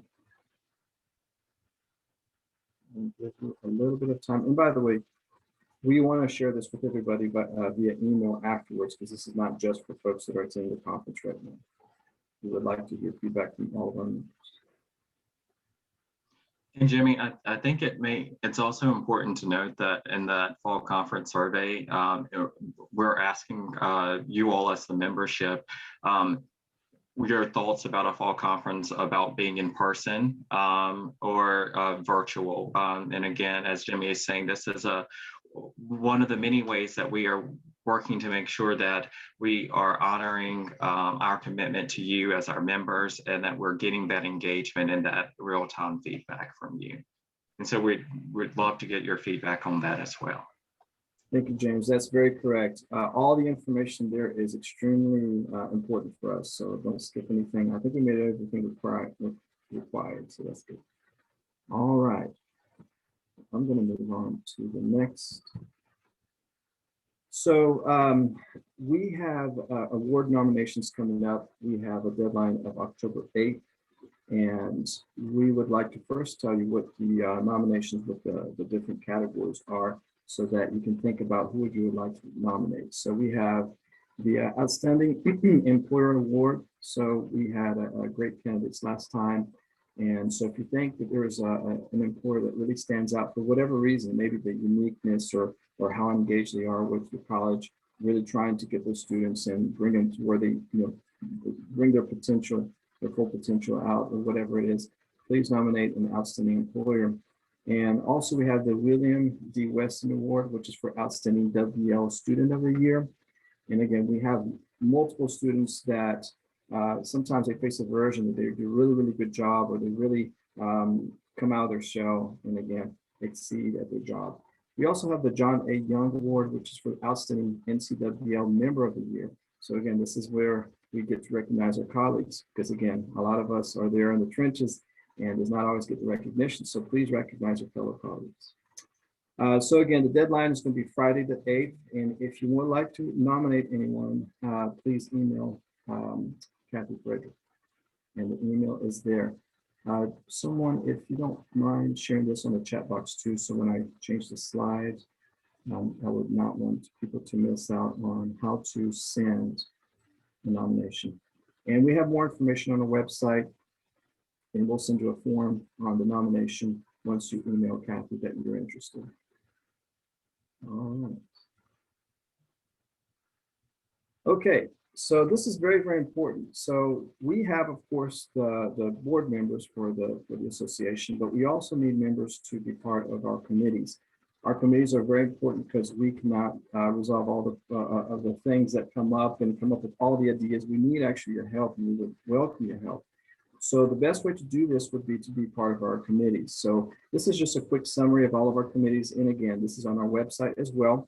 But we have the awards committee. We cannot give out awards until the award committee is able to review and check out all the applications and pick the most valuable winners. So if you would like to be in part of the awards committee, they will review and nominate and select the recipient of the awards. Nominations committee, again, recruit members to serve on the NCWBLA board. We got the historical committee, again, responsible for recording the historical events of the association. We also have the membership committee, which actually we have 3 members right now, and I would like to thank them. And I will give the thanks at the end there for our membership committee.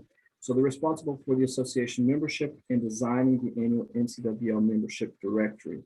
I hope to really, really grow in 2022. Well, 2021 would be great, but as we move on, I would like to grow the association and see more folks, not only within the community college system, expand beyond the folks that are just coordinating the WBL programs and the folks that are actually involved, like the instructors, faculty advisors, hopefully some partners, employees. We actually have on our bylaws in our constitution that we are allowed to have folks from the outside to join our membership, and that would be great to see. We also have a technology publicity committee, again, that promotes NCWBLA or BLA in a variety of ways. So it could be social media or email blasts or whatever that is. We also have the program committee. So plan the program for the NCWBLA annual conference with the leadership of the board president and vice president. So if you would like to be part of any of these committees, we are throwing a little carrot there. We're going to do a drawing for a $50 Amazon gift card. And again, for the membership committee members that are already there, you're automatically in the drawing. So you don't have to reapply or quit and then reapply. And we will have a runner-up $25 gift certificate. We want to really recognize your time and your efforts and give a little little carrot with that, and not just ask for you to volunteer. And it would be great to do it for the kindness of your heart, but we also want to throw some incentives there. So again, we're going to do a drawing at the fall conference for a $50 and a $25 gift card from Amazon. Any questions, comments before we move on to the next section?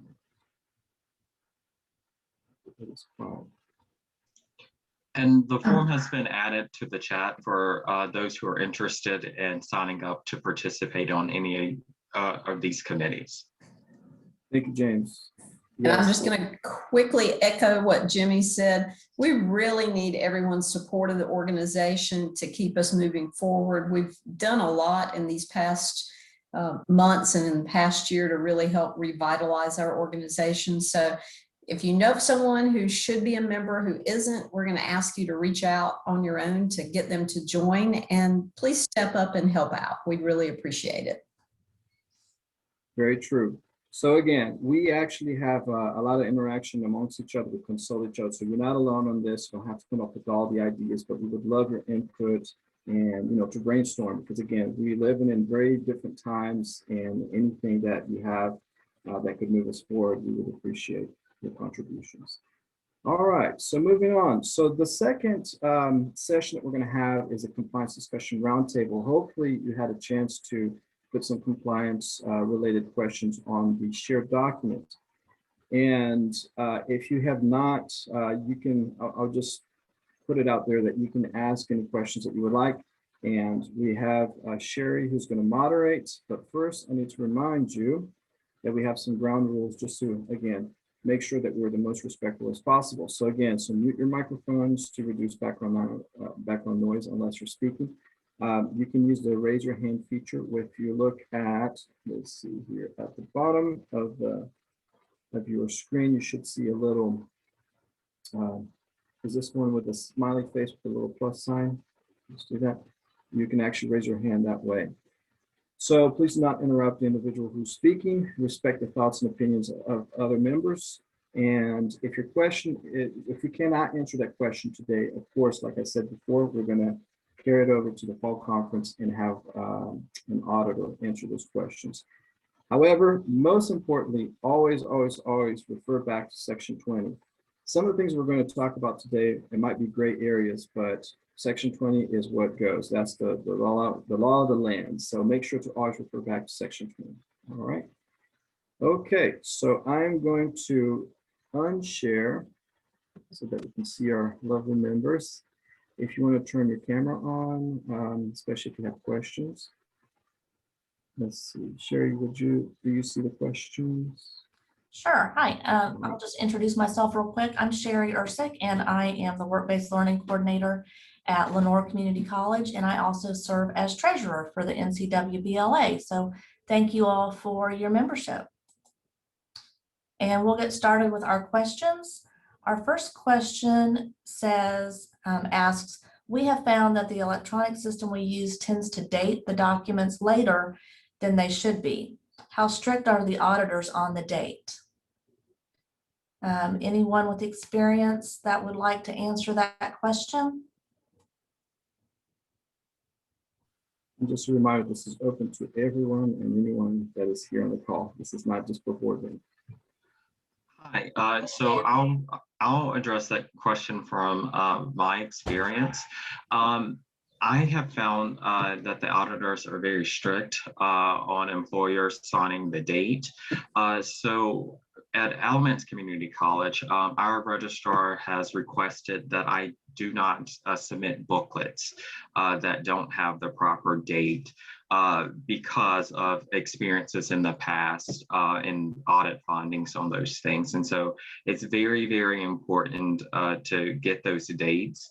And even, I will say this, while what we do does have FTE financial implications for our institutions, it is still worthy of the student going through and having the experience, because that is what is going to change a student's life to help them be a more well-rounded professional. If you have the ability to make that call as a discretion. Thank you, James. I'll just add for myself, personally, as far as compliance reviews that I've gone through, while they are strict about having a date entered, I haven't had any issues with what the date was that was recorded. Does anyone else have anything they'd like to share on that question? I was just going to say, we've switched over to using Cognito timesheets, similar to what James shared during his College Central Network session. Prior to that, we had an Excel spreadsheet, and I had no issues getting employers to sign the timesheets within a few days at the conclusion of a month. However, for some reason with Cognito Forms, I'm still hounding employers to check their email for the May timesheet that should have been signed. So that's a little bit frustrating to me. So I have never in the past had an had an auditor question dates, because usually our timesheets were signed within 3 or 5 days of the end of that month. But I am a little apprehensive about these timesheets that are getting signed in July for the month of May. So I don't know. I'm hopeful that we're not going to have any issues with it, but for some reason, some of our employers are not that prompt, even with multiple contacts for them to sign off on their Cognito timesheet. So I'm hoping that's not going to be an issue, but we'll see. Kathy, this is Antoinette. Hello, everyone. Hello.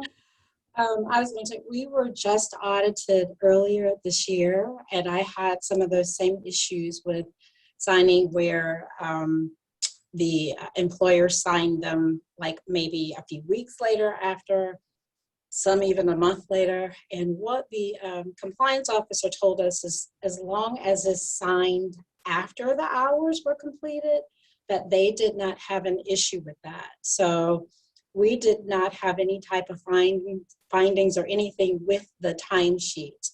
I don't know if you guys have to kind of in like on Moodle to show that a student has entered into a class. So that was one of the issues that did come up with us, and that's kind of with the instructors not eating them in properly. So if they're not eaten in by the census date to show that they are enrolled in the class, that does present a problem with that. But as with the timesheets and the dates that are on the forms, as long as if it was in a relative window and not prior to the semester starting, we didn't have any type of issues with the auditor when they reviewed our docs earlier this year. That's good to know. I'll sleep a little bit easier. This is Beth Foster at Wilkes. At our last audit, it wasn't a finding, but they did question on a couple of measurable learning objectives when it was outside of the 2-week window. Like, for example, I had a student that went through a background check and they weren't able to start for 3 weeks or whatever. And that was questioned. It wasn't a finding, but it was questioned. Thank you. Okay, let's move on to the next question. Can work-based learning coordinators conduct the final employer consultations even if we aren't experts in a particular field? Our employer consultations have normally been conducted by faculty coordinators who are experts in the particular field of study, but we have had some trouble with a handful of coordinators who have been unable to perform their duties as faculty coordinators. And I will answer that question and say, yes, absolutely, you can do those on-site visits yourself. There is nothing in Section 20 that I have seen that prevents you from doing those on-site visits and signing off on that. I haven't had any problems with compliance in the audits that I've gone through with that. They don't question that. Anyone else want to weigh in on that? I had it's not quite the same situation, but we had an early retirement, so I had to take over some of the remaining parts of the process. And some of the early retirements, we also had the chair sign off on some things, and it was accepted. So I'm guessing that, taking over some of the process is not a big deal, but again, that's just our experience.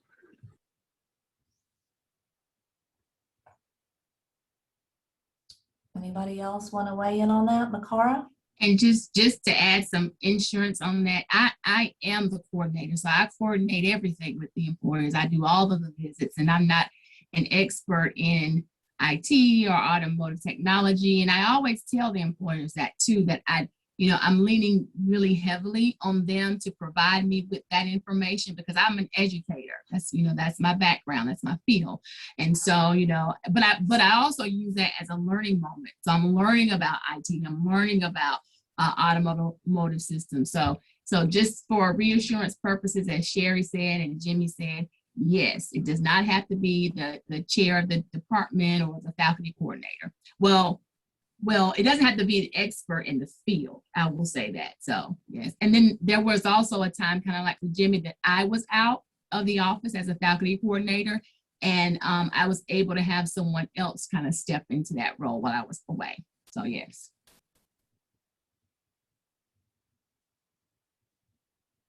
Okay, does someone else have their hand up? I don't see any hands. Okay. Are there any other questions? We don't have any others typed in our shared document. So if you have a question, that you'd like to ask, or maybe you're just not unsure of something, you'd like another opinion, or some shared experience, let's go ahead and open the floor to that. I have a question, and I want to think someone in our group sent it out to everyone else.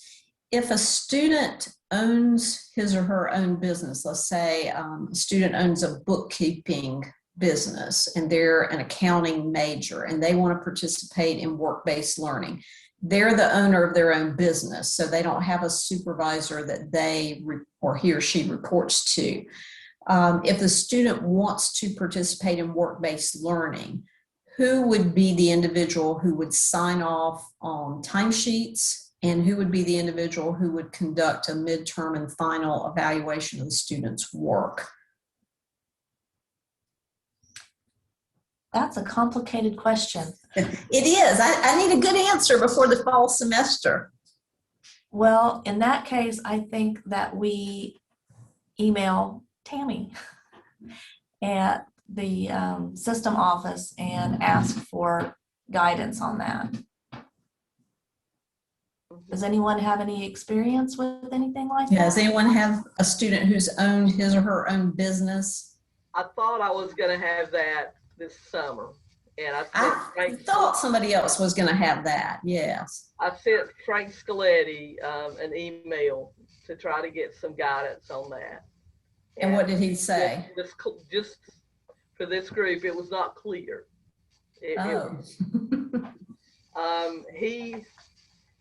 He said, as you remember years ago, WBL would not allow a family business. I never agreed with that. The students seemed to be punished for knowing more about the field of study than a layperson with no experience. Of course, since then, the rules have changed. Nothing specifically preventing it, as long as your local college rules permit, so what your college said, or someone else feels comfortable with overseeing it, such as an instructor. I don't know who is doing that very thing. I don't think anybody is that I could find. But again, he said someone at the college supervising would be appropriate. The MLOs must align with the student's major. This case was horticulture. I would suggest writing up a self-evaluation form that focuses on specific objectives and supervisor input, that the supervisor being the instructor. He did not mention timesheets, so that wasn't really addressed. And that was basically the response I got.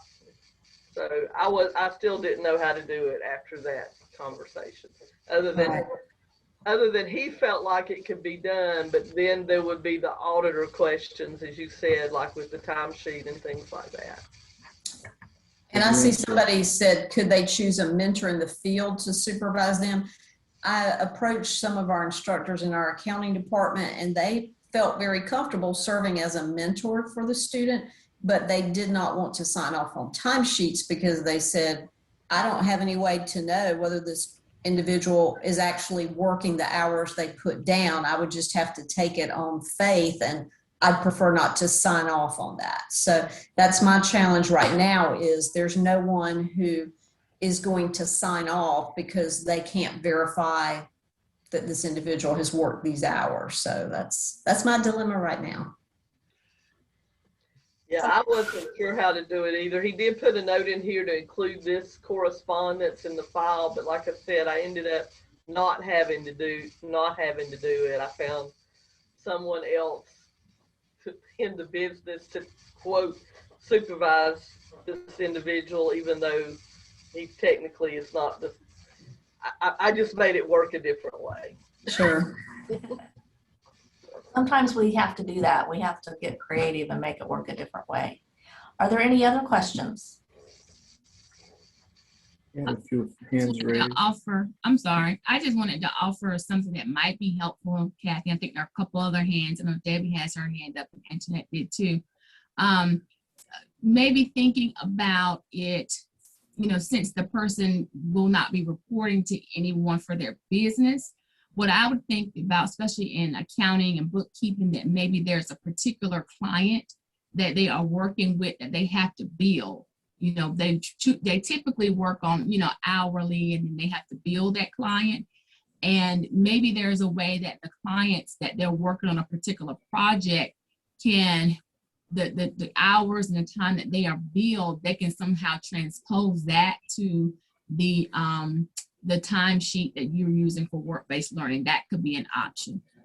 Typically, you know, we don't sign, but maybe in this case, if they're working with some clients who they have a good relationship with, who's willing to help them, in this case is for a short period of time, then they can maybe use the time that they're documenting for that client to bill them, and they can use that for their documentation for hours for work-based learning. So that's just the thought that came to my mind.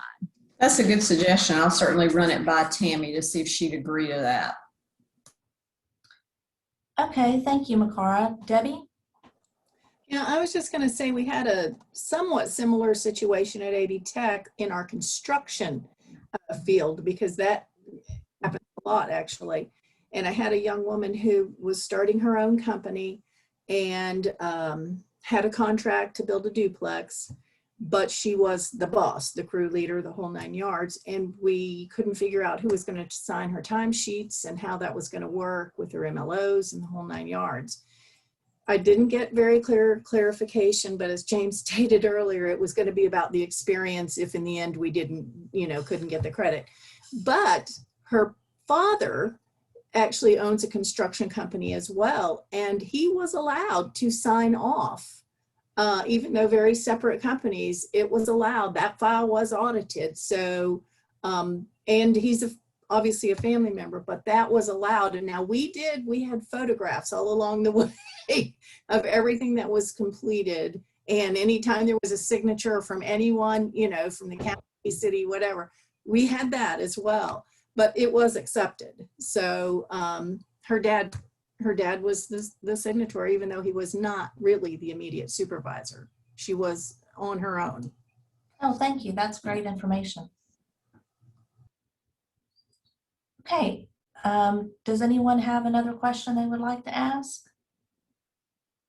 I was going to comment on Kathy's question. And so it is on my to-do list to reach out to Tammy for additional clarification on this as well. But one of the things as we were all talking as a group is I was wondering if contact hours versus membership hours would make a large difference, since if it's for membership, you're not necessarily as focused on those hour component as you are with contact hours. And so that's one of the questions I was thinking.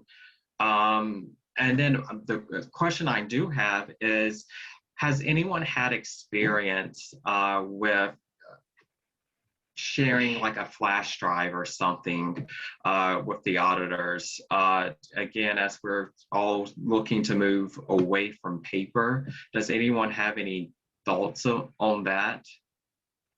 Because I know we have digital files that we still sort of print them out. And I wanted to know if a college said, hey, we're going to supply you with a flash drive, what your thoughts on is how that would be received. I think that's a great question to ask at our fall conference and ask Tammy Hill, because I know when we're notified that the auditor is coming to our campus, our registrar's office says, send over the following files. And the expectation is that they're printed out and in folders with a student's name on them. So I think that's a great question we should ask Tammy this fall is, can we supply the auditor with that? Because they may or may not be receptive to that. This is not necessarily. So since we are having to be used to remote working, maybe the state may be used to a minor modification as well in process. So Debbie said, I was told no. So we are just now moving into, we actually, as big as AD Tech is, we've never had a department for work-based learning. And so I have just taken over as director to start the department in July, though we've had just, I know really, it's like, let's get with the time. But as a result, we have not even had forms online. So as we are gravitating towards all of that, and we will be utilizing SharePoint just because I didn't have a choice, but I asked that question. I said, you know, because we had during our audit, this was our 2-year audit, there were some questions about some things that were online. There were some lost files. The person who was in charge before retired, and there was no succession. And it was actually a dean who oversaw, and there was no succession to the work-based learning portion prior to an audit, go figure. And so what happened was some files, the young woman who used to maintain the files, were missing. We were going to get this huge letter to the president, who's a new president for us, you know, just the usual mess.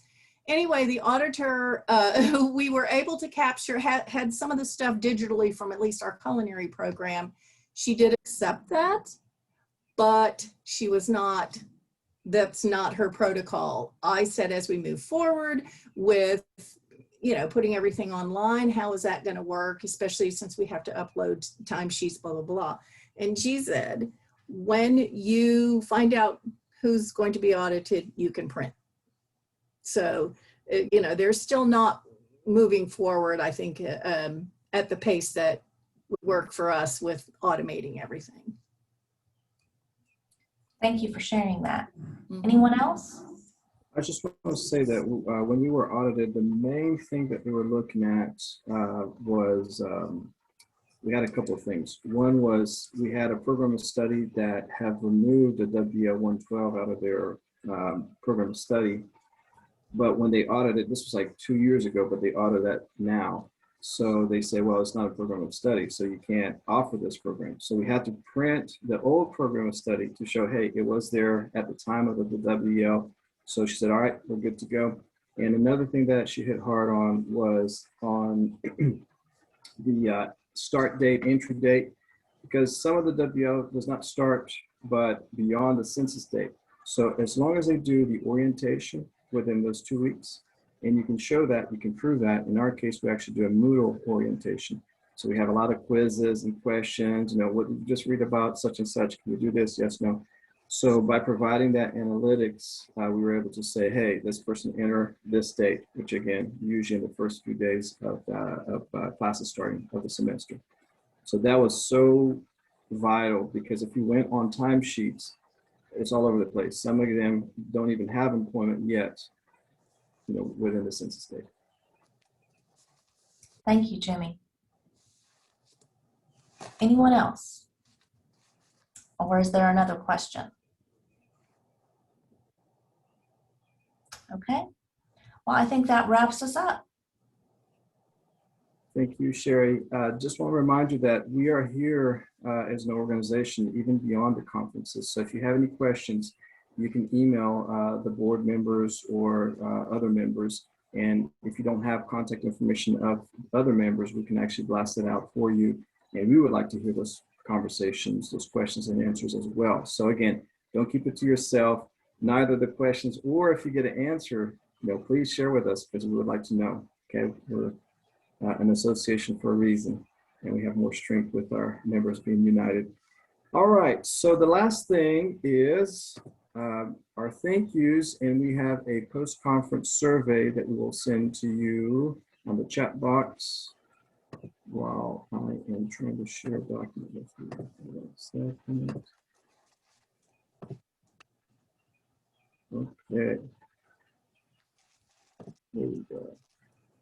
Can you see that okay? Sherry, I can see you. Can you give me a thumbs up? You can see it? Awesome. So we have a post-conference survey. Is that online yet? Is it on the chat box? Can't really see it. I can't see James. Okay, you give a thumbs up. Thank you.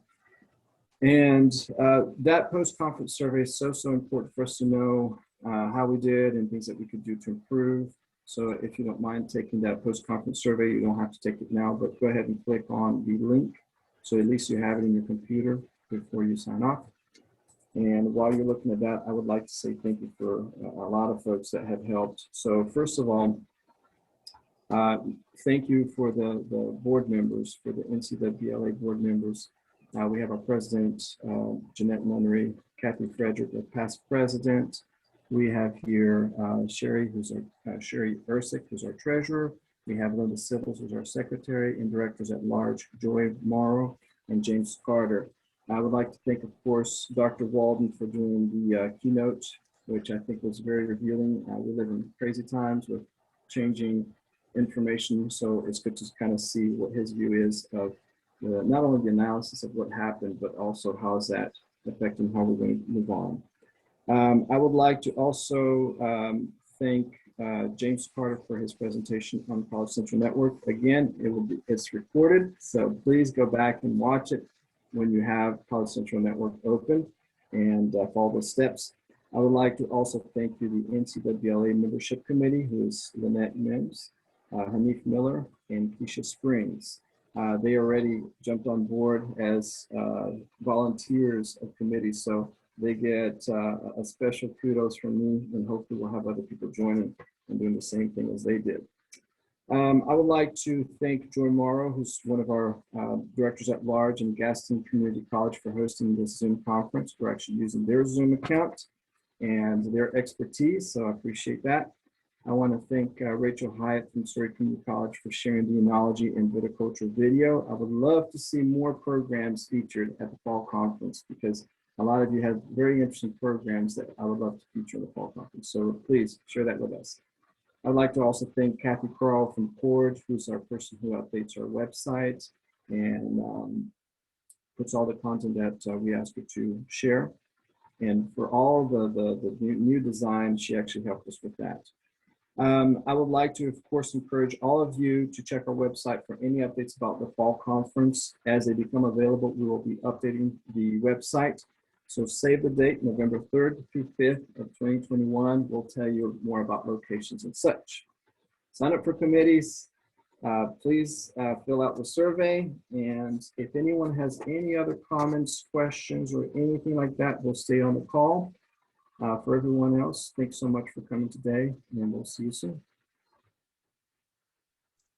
Thank you, everyone. Enjoy the rest of the day.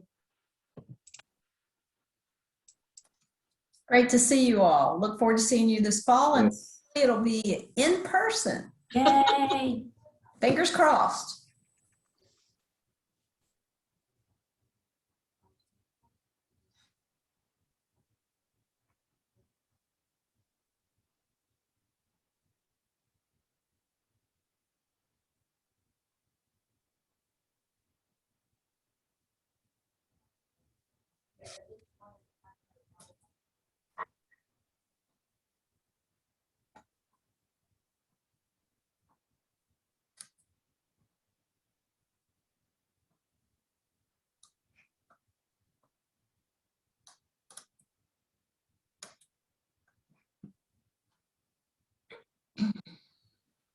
You want to stop the recording, Joy?